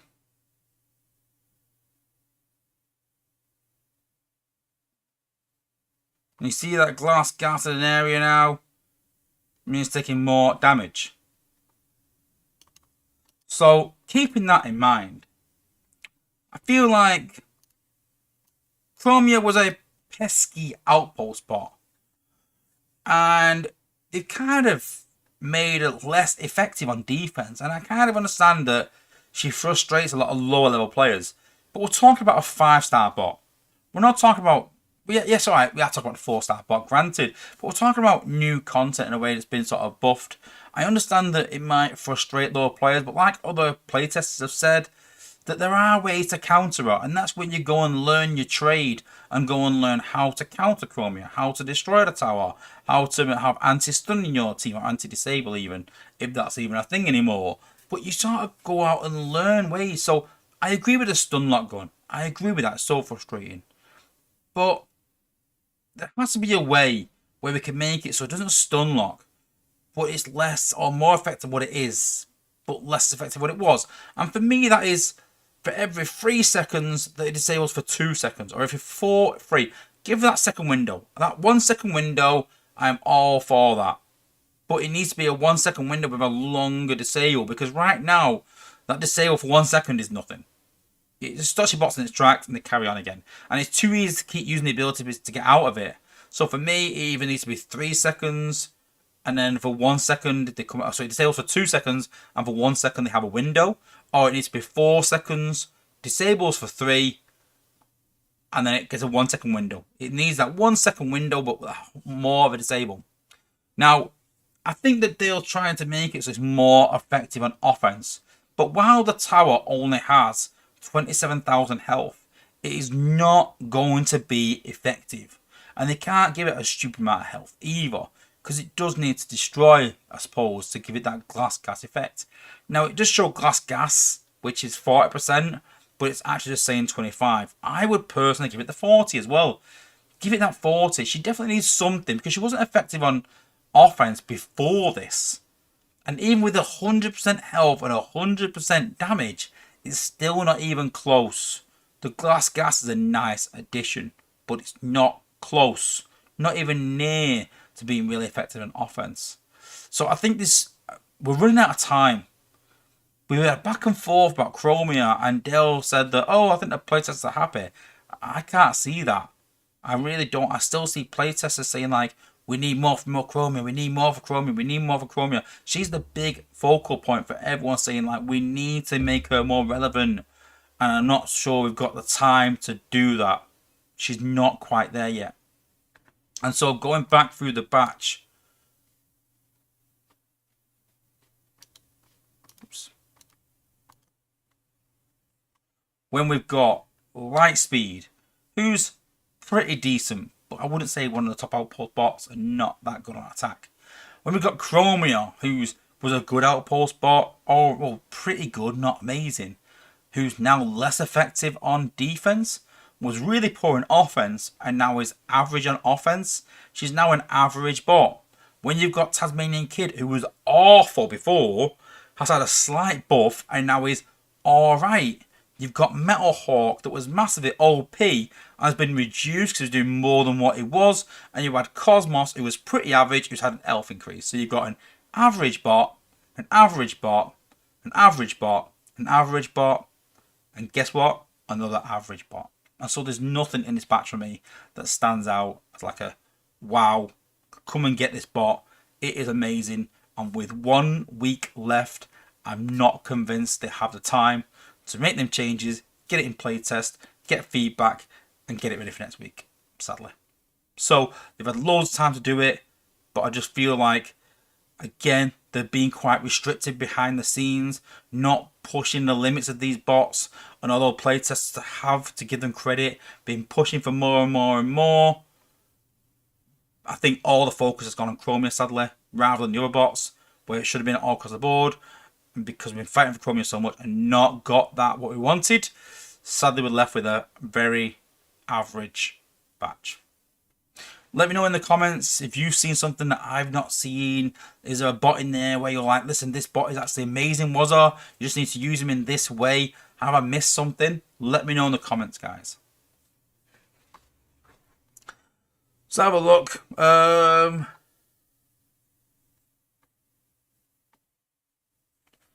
Grand Transport, I'm glad they are putting this batch up until it is ready. However, it feels like this batch has been coming for 9 years now. I still don't think it's ready, to be fair. Yeah, and Kind Mac alright has put true average is the word to describe his rework. Yeah, very average. Trax has put Metal Hawk is going to suck. High Corner's put the event doesn't seem to be mayhem. No, it's not mayhem. Ramquakes put, so does disabling now mean warriors can be disabled? Fair point. If they're no, I think that disable will come out the game, and I think we'll have stun, but then we've got Chromia disabling, so I don't know.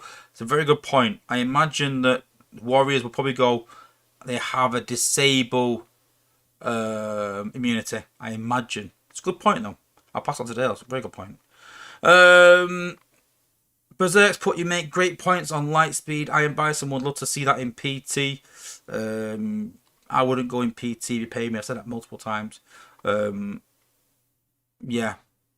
I think actually I had the chance to go back in there, and I was like, no, no, thank you, no, I'll keep it. And it is frustrating at times when I see things. You know what's really frustrating for me is not when they're balancing stuff. For me, it's when they're talking about things that we've already talked about 3 or 4, 5, 6 years ago, and I know what the answer is, and someone puts something and they wait for an answer, and then Dale's like, I don't know, I'll ask the question. I'm like, I know the answer. I know. I was there. There's not many playtesters still in there now that were there many years ago. I was one of the original playtesters, and it's frustrating sometimes. Like I said, when I saw talking about disabled, I was like, and they were sort of talking about disabled. I was like, Punch was given disable on purpose. So was Beast Wars Silver. I was there. A lot of these playtesters weren't, sadly, and didn't know that. I think they knew. I think they had an idea they're disabled, but I don't know if they knew it was intentional or not. And I was like, it definitely was. And that's when I sort of get a bit frustrated when they talk about things or if they're wrong on something. I'm not saying about opinion. When they say something like, no, no, that's not the case.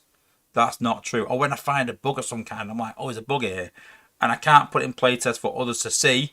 I've got to maybe contact Dale, and then I sort of start to think, well, am I just doing a playtester's job here by doing these things?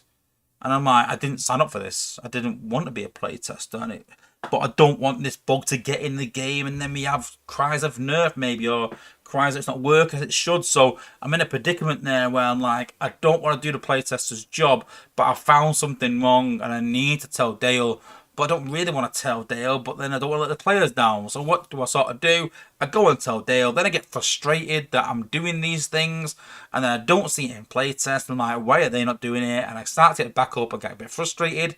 Then I think to myself, maybe I should be in playtest. Then I think, no, I can't bother with it because all my time is taken up doing this. I used to put hours into it. Hours into playtest. And so honestly, that's what hurt the most is when I put more time than anyone in playtest. Honestly, I'm not just saying this, not just like at that time, but I was one of the most vocal in there, one of the most active in there, for the most amount of time, and then kicked out. And I was like, you know what? Fuck you. I don't really swear on my streams, but that's what my intention was. I was like, you know what? Fuck you then. I get I'm vocal in there, and I'm quite pushy about things, and I'm never happy with content. I always want that bit more, but I think that's your job as a playtester to want that bit more. I always say to my staff in work, we're in the thing of striving for perfection without achieving it. It's impossible to achieve perfection consistently, but you have to strive for it. If you don't strive for perfection, then you're always going to fall short. But that one time, you might actually get very close to perfection if you strive for it. But you've got to strive for it. And so these bots will never be perfect. But you've got to strive for perfection and push for perfection and want that bit more. And I'm not saying to make them more powerful, but having a cost reduction or a tweak or an increase in range and going, listen, it's 80%, 90% there, but we need this. Sometimes the 50% there. And I'm like, listen, it needs more, a lot more than this. And that's when they don't listen, that's when it gets frustrating. And that's why I don't want to be in playtest. When you can see something, and that's the frustration sometimes, like I am now with 5-star batch, I can see how it's going. I can see that it's very average. And I look for my comments in YouTube, and I look talking the Cybertron chat on Discord, and I look at my comments here and sort of just what other people are saying, and sometimes I think, well, maybe I've got this wrong, and I'm not one to go like, listen, I am right and that is it. I will sort of have a conversation, but a really good conversation with someone in Cybertron chat the other day, and I like them conversations, but sometimes I can confidently say, no, you're wrong on this. We had a conversation about Lightspeed. He was saying he likes it, I was saying I don't. And I sort of like sit in the middle and go, I can understand it. But there's someone like, no, you are wrong with that. That is definitely wrong. And I'm not talking about an opinion. I'm talking about facts where you go, this is doing this. And I'm like, no, it's not doing that. It's not. I had a conversation on my YouTube channel about someone saying that Blade's core increases the duration of the hack. I was like, no, his G1 doesn't. It increases the damage done. It doesn't increase the duration of the hack at all. It just increases the initial damage like in a EO core. And I don't like EO cores on Blades. I actually prefer a core that is not going to kill defenses, so they can hack a bit more and do more damage. If you destroy the defenses, they're not going to hack anything. So then you're just doing a AOE damage in a way. But that's up for debate. But I was like, I don't like an EO core, so why would I want a G1 that does that? But for me, when someone says that does that and it doesn't, I'm like, no, you're wrong. But anyway, I like to have debates with people about these things, and anyway, rant over. Um, but let's put this back as an easy skip. I'm more likely to get barricade from batch doing this. Yeah, I agree, yeah. So in summary, Tasmanian Kid is still trash, yet just not as trashy.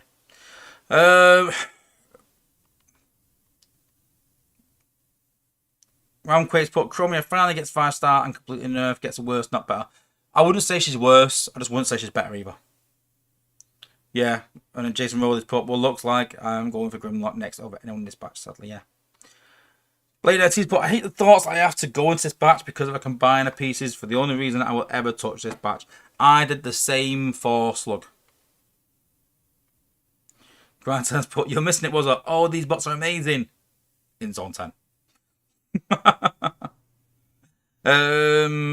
Algorithms put, just a theory, but the Decepticon version of Cosmos is Mind Wipe and she's a part of the Galvatron combiner, so maybe after Comptron Skyrain is the next 5-star combiner. I think so, probably, yeah.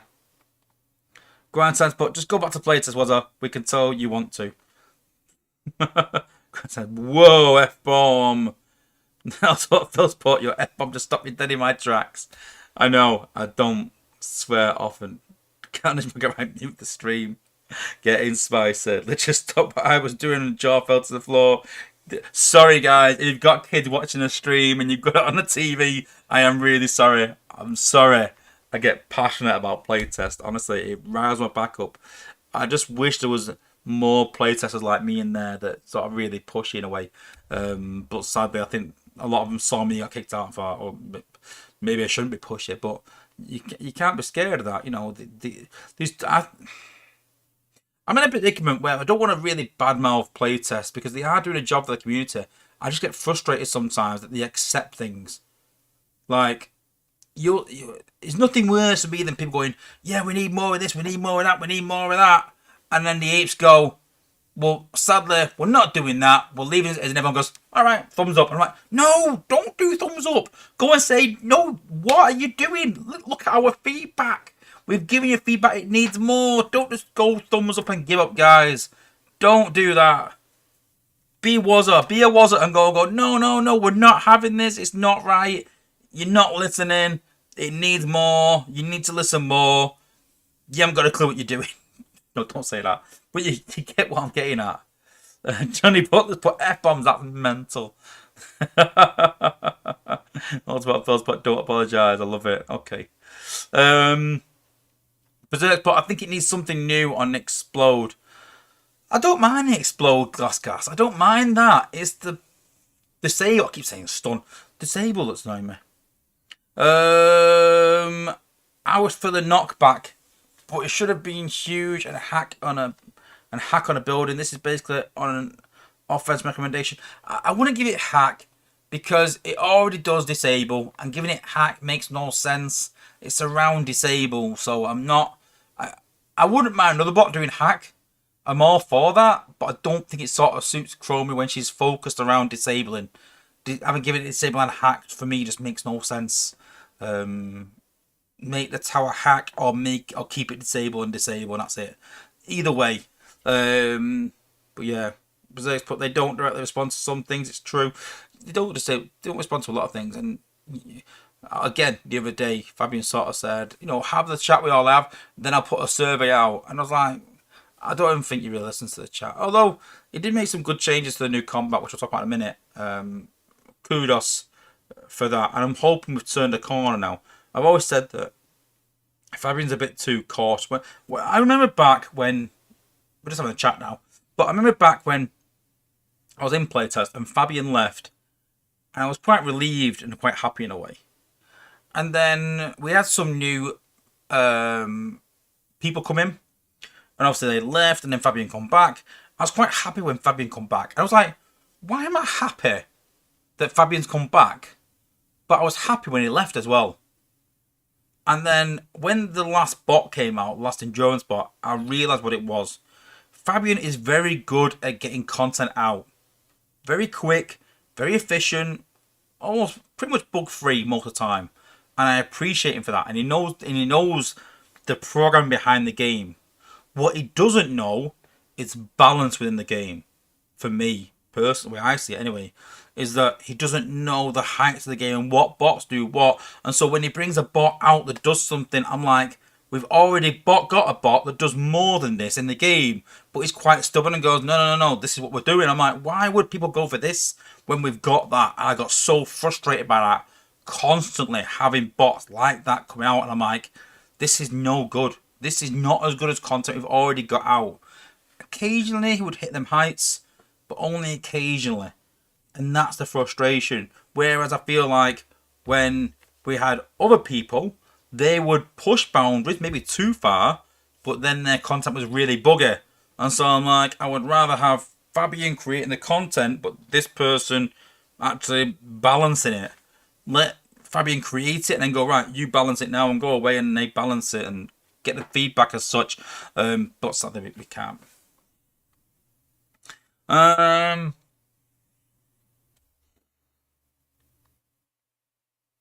Berserk, yeah, I've talked specifically about Takeda Com because the Sable gives players an advantage against MDS.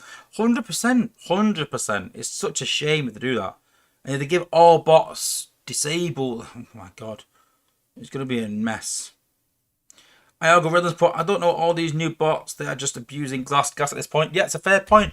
I say this as well. What happens is we jump on something. Like for a while it was give everyone shields. I was like, oh my god, just give it a shield. It became a joke. Then it was give everyone acid, and we give everyone acid. And I was like, oh, let's not give anyone acid. Let's stop.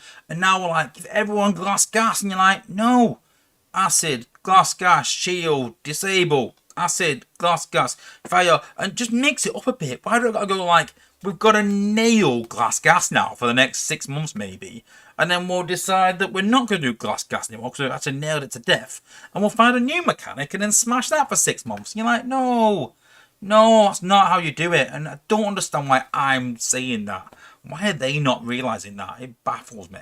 Pure frustration on my part, honestly, with things like that. Pure frustration. Kingdom, let's put when veteran player testers left, not enough sentiment is created to instill change. Tough being a solitary voice with little time in the process. Yeah, you know what, King Grimlock, I will call you out and say that, you know, you have been one of the people in there that have really sort of pushed it and not afraid to sort of say it as it is. I will give you kudos for that. I know Berserk is in playtest. I'm not too sure who Berserk is in playtest, but I'm not going to call people out individually negatively. I'm not going to call people out and go like, yeah, you're rubbish in playtest and you're a sheep, whatever like that. I'm not going to do that. It's not fair. But if someone's good in playtest, I will call it out. And to be fair, and King Grimlock, he is one of the people who is like, but I think he's quite old school in a sense like me, where we weren't scared to call them out and argue with them and go, talk bluntly. You know, I think King Grimlock's a bit more, you know, more, what's the word? Political than me, maybe, in the sense that he will voice it a bit better than me. But I think he'll tell you that I was you know, I just said it as it is. No. Richard Trinder, any news on splitting the 5-star batch? I believe they will after this combat. They said. I always thought it was 11 combats, but they said it was 10. So a bit. I think they will. Ultimate Phil's but couldn't agree more. The balance is way off. I think so too. And algorithms put, I'm a bit confused. What does MDS mean? The MDS is a defense. Once you get to some higher heights of the game, it's the strongest defense in the game. And has different variances for your reference. So it has look, you can change it. It's quite cool actually.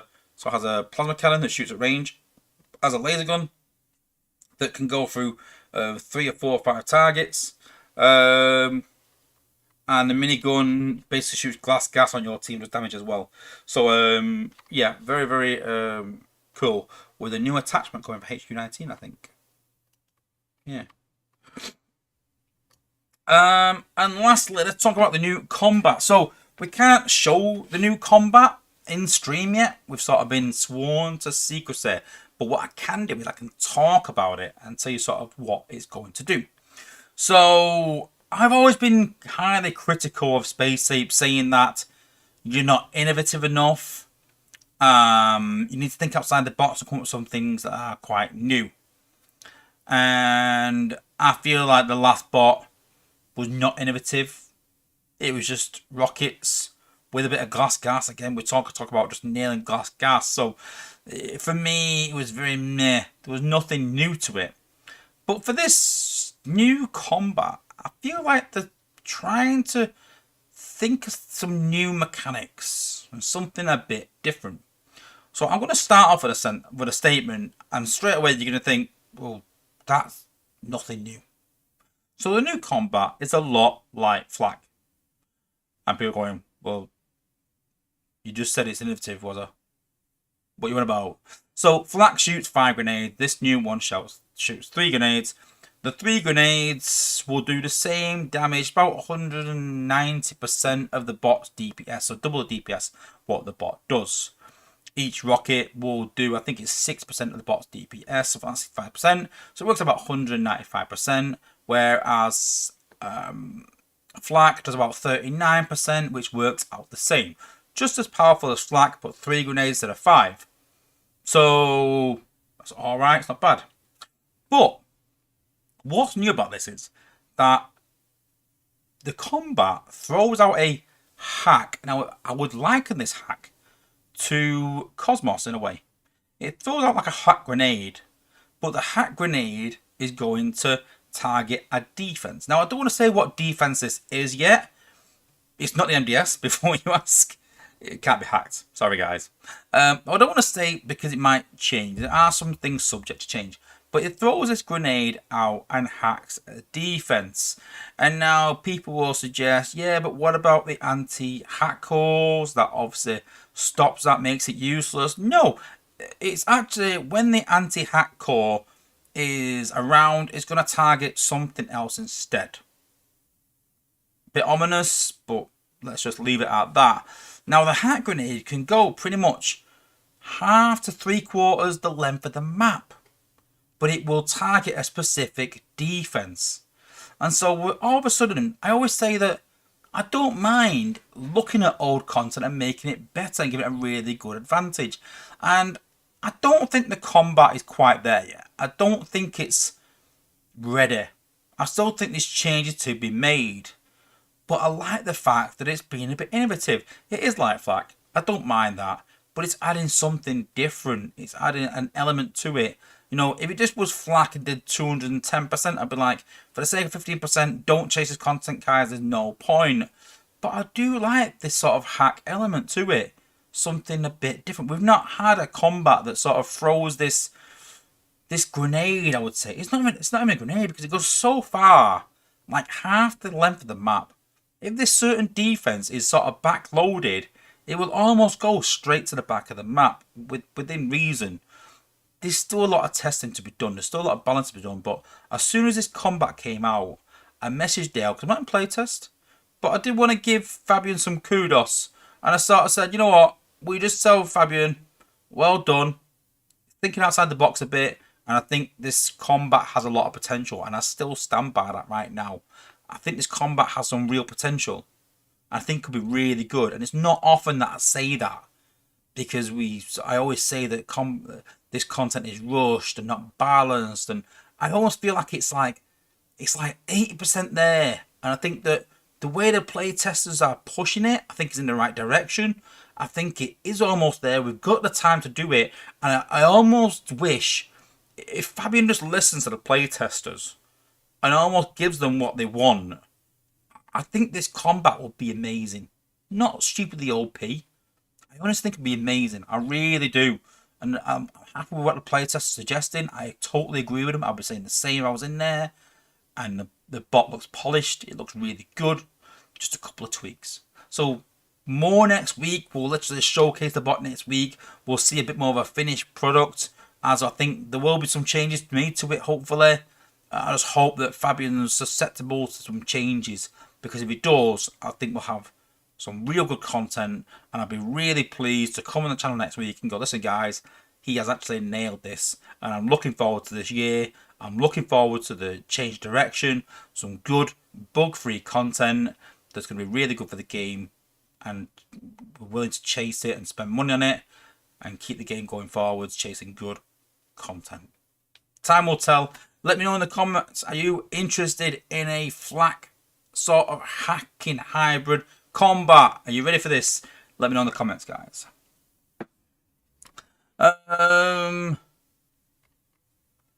So yeah, let me know what you guys think. Chat's gone a bit quiet, but let me know what you guys think. Are you interested in a flak kind of grenade hybrid combat? You know, are you happy that we're reading these things?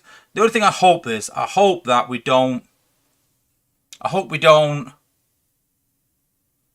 all of a sudden go, let's throw a hack grenade, let's throw a stun grenade, and you're like, well, this is like Top Shot with a stun grenade, this is like someone else Fire Drive with a disable even.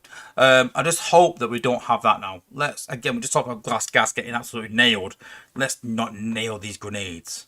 Let's think outside the box. Berserk said his fusion bolt in the game. Alright, good to know.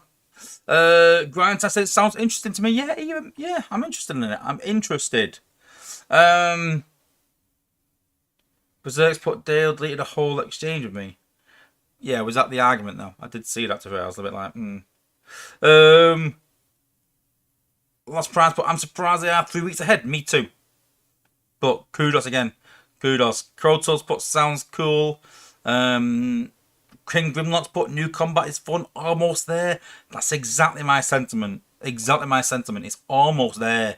Please, Fabian, if you ever actually watch this, please, please, please don't fall short. You've literally got it so close to being really good content.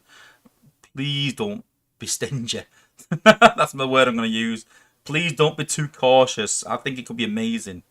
Alexander's put glad to see something new as well. Yeah. I'm happy with it as well. I'm happy where it's at, but it's still early stage of testing. I don't think it's quite finished. I'm happy where it's at, but we want a bit more. I said earlier how you want perfection. I do think we're 80% there. Listen, we could release in the game right now, and I think most people would be like, yeah, it's pretty good, but I think we could make this a really good combat, one that people want to chase. Algorithms put, I just thought something OP, you could hack the way, hacking some way the shield generator. Nah, it's not going to happen. Instead of giving the shield to the HQ, we give it to your bots. Yeah, but it's out of range, but it wouldn't make the work, I don't think. The Lost Prize put, have to go back and watch since I just joined. Well, better late than never, but yeah. Go back to the start of the stream and go and watch. Just ignore the part where my microphone's off though. Blade 19's, but I'm glad we're finishing on a high note for once. Me too. Listen, I don't like coming here and being negative. I'm not that, I'm not negative. I'm realistic. And I say it to my manager sometimes. Like, so they brought out some gourmet burgers in work. And basically, it was the burgers we already had. And they put some pulled pork on it. And put a stick in it. And I was like, is that what we do now? We just add one new ingredient, stick a stick in it and call it gourmet. And he's like, yeah, but it's a good burger. I'm like, no, it is. It is a good burger.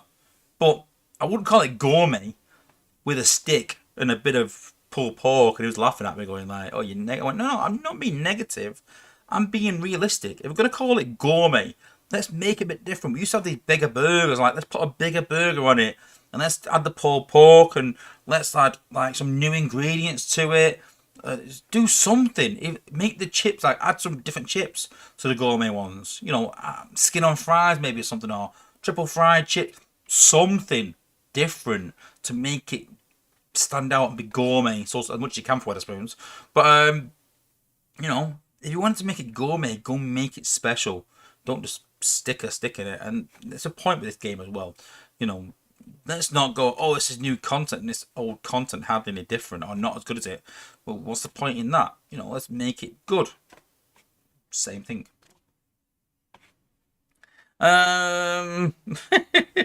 Quarantine's put finishing on a high note, and we got the first F-bomb on stream. I don't think it's the first ever one. I don't think it is. What a fantastically mental stream. I love it. Alexander can you show and explain your war team? Yeah, I can do. Marcelo's put show new event. If you go back in the stream, I've already covered it, so you can go and check that out. Vic Ching, good to see you. I'm still waiting to see you at the Oasis concert. As a little thing, Vic Ching, I actually went to the Definitely Maybe bar. Is there actually a bar in Manchester called Definitely Maybe that just plays like Oasis, well not just Oasis music mostly, as Oasis memorabilia on the wall. They were playing like Cortinas and other Manchester bands and Smiths and stuff and Stone Roses. They had a person on singing, playing guitar, who was doing all the old indie songs. Great bar, my favourite bar in Manchester. Brilliant. It was amazing. I was in there on Saturday for my birthday. It was really, really good. And yeah, looking forward to Oasis concert. Just been to New Century. Is that nearby Manchester? I don't know. I was saying to Grindtime. Grindtime said, let's go to Manchester and go around all the bars. I went, all the bars? There's like 500 bars in Manchester. He's like, what? I was like, yeah, there's like 500. You're not going around all the bars. If you have half a drink in each, Jesus, you die. But yeah, my war team for Alexander. I will run it through it quite quickly, but if you join me next week and ask me earlier on, I will literally go through it step by step. But my war team is, hang on, let's do this a minute.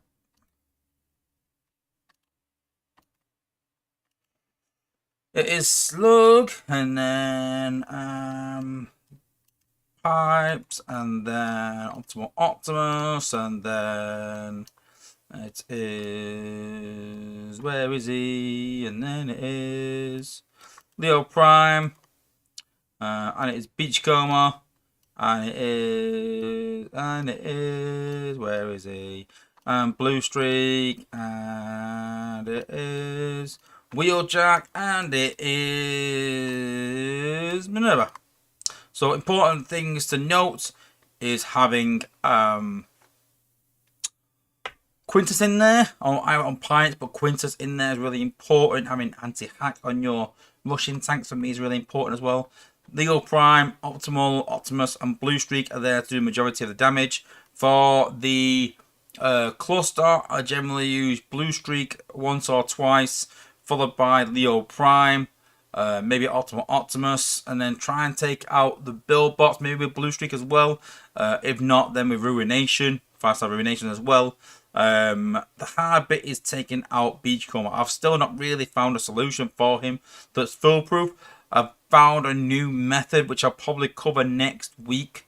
It's very interesting, but it's all about points for me. If you're using that many points to take out the MDS and take out the cluster and take out build bots, you've not got many left to deal with Beachcomber. And when you start using 10, 15 ability points to take out Beachcomber, it's not really effective. I've seen people in chat going like, yeah, you can use these 3 bots to take out the shield generator and it costs 20 ability points. It's like, no one is going to do that. No one is going to do that. So, you know, I generally try and use a combination of the Arc and Leo for fire along with Blue Streak if I can. And then maybe finish it off with Blue Streak twice if I have to, but I usually try and use the least points as possible.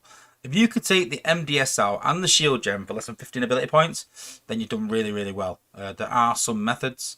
The new one, not so much that, but dealing with Beachcomber, I think we're going to do a video on it, but more about that next week. So yeah, but that's generally my team that I run. F-bomb, but can't say slag. Slag. You can actually write slag in the actual Discord channel because I was quite surprised that you can. But yeah. The problem is though, I call them slag. People go, who the hell's slag if you look at the game? So yeah. Oh, and grind time. Thank you for the tip. You didn't have to, but thank you. Much appreciated. Ioga Rhythms put, I have a guy in my team that just spams Sea Spray, Blaster, and Skylinks. Yeah. Yeah, you can't lower levels, but Blaster is not very good at high levels. Sea Spray is still pretty decent, apart from the electric cores, and Lynx is awful at high levels because it just dies. So, yeah,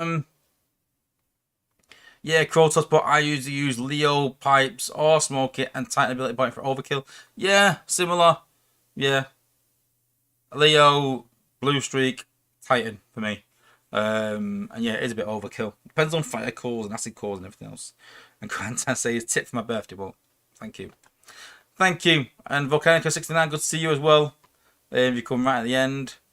Just got 5-star Predator King. Well done. He's a decent, but I think that's a bit of a buff, I think.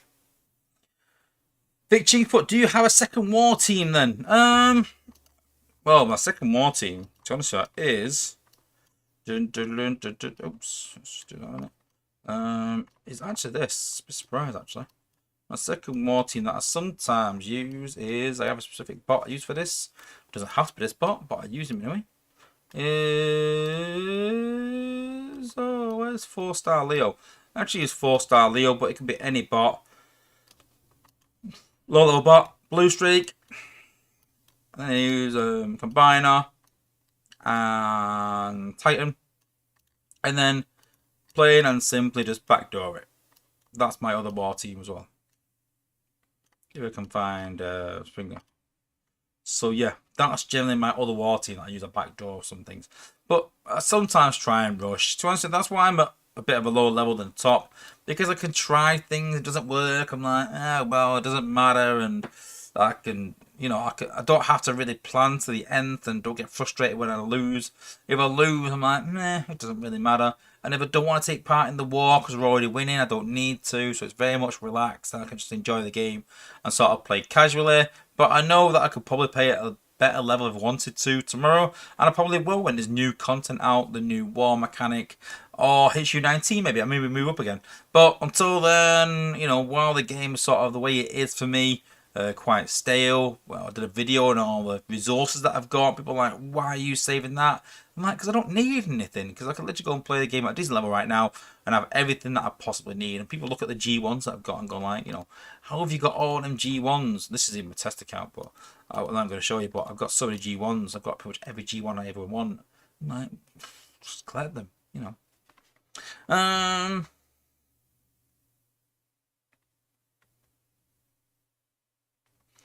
Algorithm says he knows you from Family Prime. Who, me? Who knows me from Family Prime? What are you on about? I don't know what you're about. Algorithms put out 4-star Leon really good. Yeah. Supreme Rules, like to party, very good. Just caught the end of the stream, so I'm just going to sign off in a minute to answer a few questions and stuff. Oh,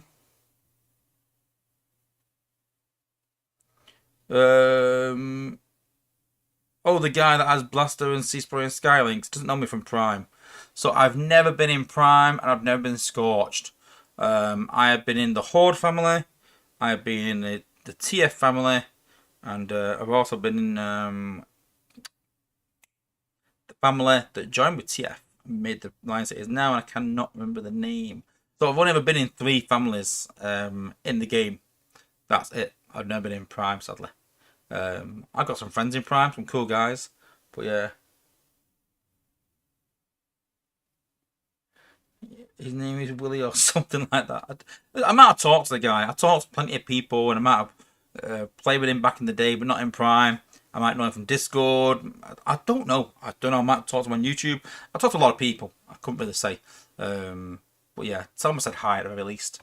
And if I do know him, tell him to hit me up on online or Discord. If he knows me, he'll have me online. If he knows me that well. If he knows me a bit, he'll have me on Discord. If he hasn't got me on Discord, hasn't got me online, chances are he doesn't really know me that well. S7, you know me from Prime. S7.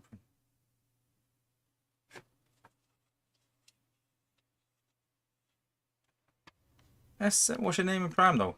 I don't know. Is it S7 in Prime? I have to go and see. S7 is an alliance name. Oh, Cyan69. Yeah, of course. Yeah, of course. Yeah, but I don't know you from Prime. That's not where I know you from. I know you from Discord more and from my channel and stuff like that. So yeah, more from that. Not from Prime though, because I've never been in Prime. Not related to S7, my bad. Yeah, I was thinking that. S7 Lions? I've never been in S7 either, but S7 Prime, yeah. S7. Supreme Rules, that's the Sunstreaker from Dark Orc Autobots. Yeah, that's quite funny. Yeah, I had to know the guy. Not really, really well. We used to have a laugh back in the day. He used to be in TF as well. And yeah, he used to say, no, I'm wrong. Hang on a minute, Sunstreaker 7, that's not allowed. That's my old IGN. I used to be Sunstreaker 7. I was Sunstreaker 82, then I was Sunstreaker 7. And then I was called Sunstreaker 1982. And then I had a guy called Sunstreaker, and he was like, "Yeah, I'm the original Sunstreaker because I don't have numbers after my name." And I was like, "I'm definitely the original Sunstreaker. I have a Sunstreaker longer than most people, definitely." Ryan Transport, great stream tonight, bud. Thank you. You are most welcome. It's good to be back. It was just 2 weeks. MD Transport, I've been listening to the stream on my drive the entire ride home, but now I've got a chance to watch it. It's just about over. Similar to me with a freezers in a way. I tend to watch it going to bed, fall asleep halfway through probably. That's why you might see me at the start saying hi, and that's it. And then I normally finish it off going to work, or if I miss it, I watch it going to work because my drive to work's about half an hour. It's just about 45 minutes. I wish it would stream longer, but hey. And yeah, I know it's on the way to work. And Science has put I'm an admin on the Prime server and junior leadership. Cool. Well, that's the end of today's stream, guys. Thank you everyone for joining. Like I said at the beginning of the stream, please, please, please, just go and send your love to Freeze. Go and say hello, say hi to him. Go and leave a like on his channel. Go and subscribe to his channel. Like I said, going through some tough times at the minute, so just go and show him some love, guys. And I hope he's okay. And I'm sending all my love, all my prayers, you know what I mean, to him and his family. Hope he's okay, and hope his family gets through this tough time. So I'm going to dedicate this stream to Freeze, and hope he's okay. Really do. Thanks for watching, guys, and peace out.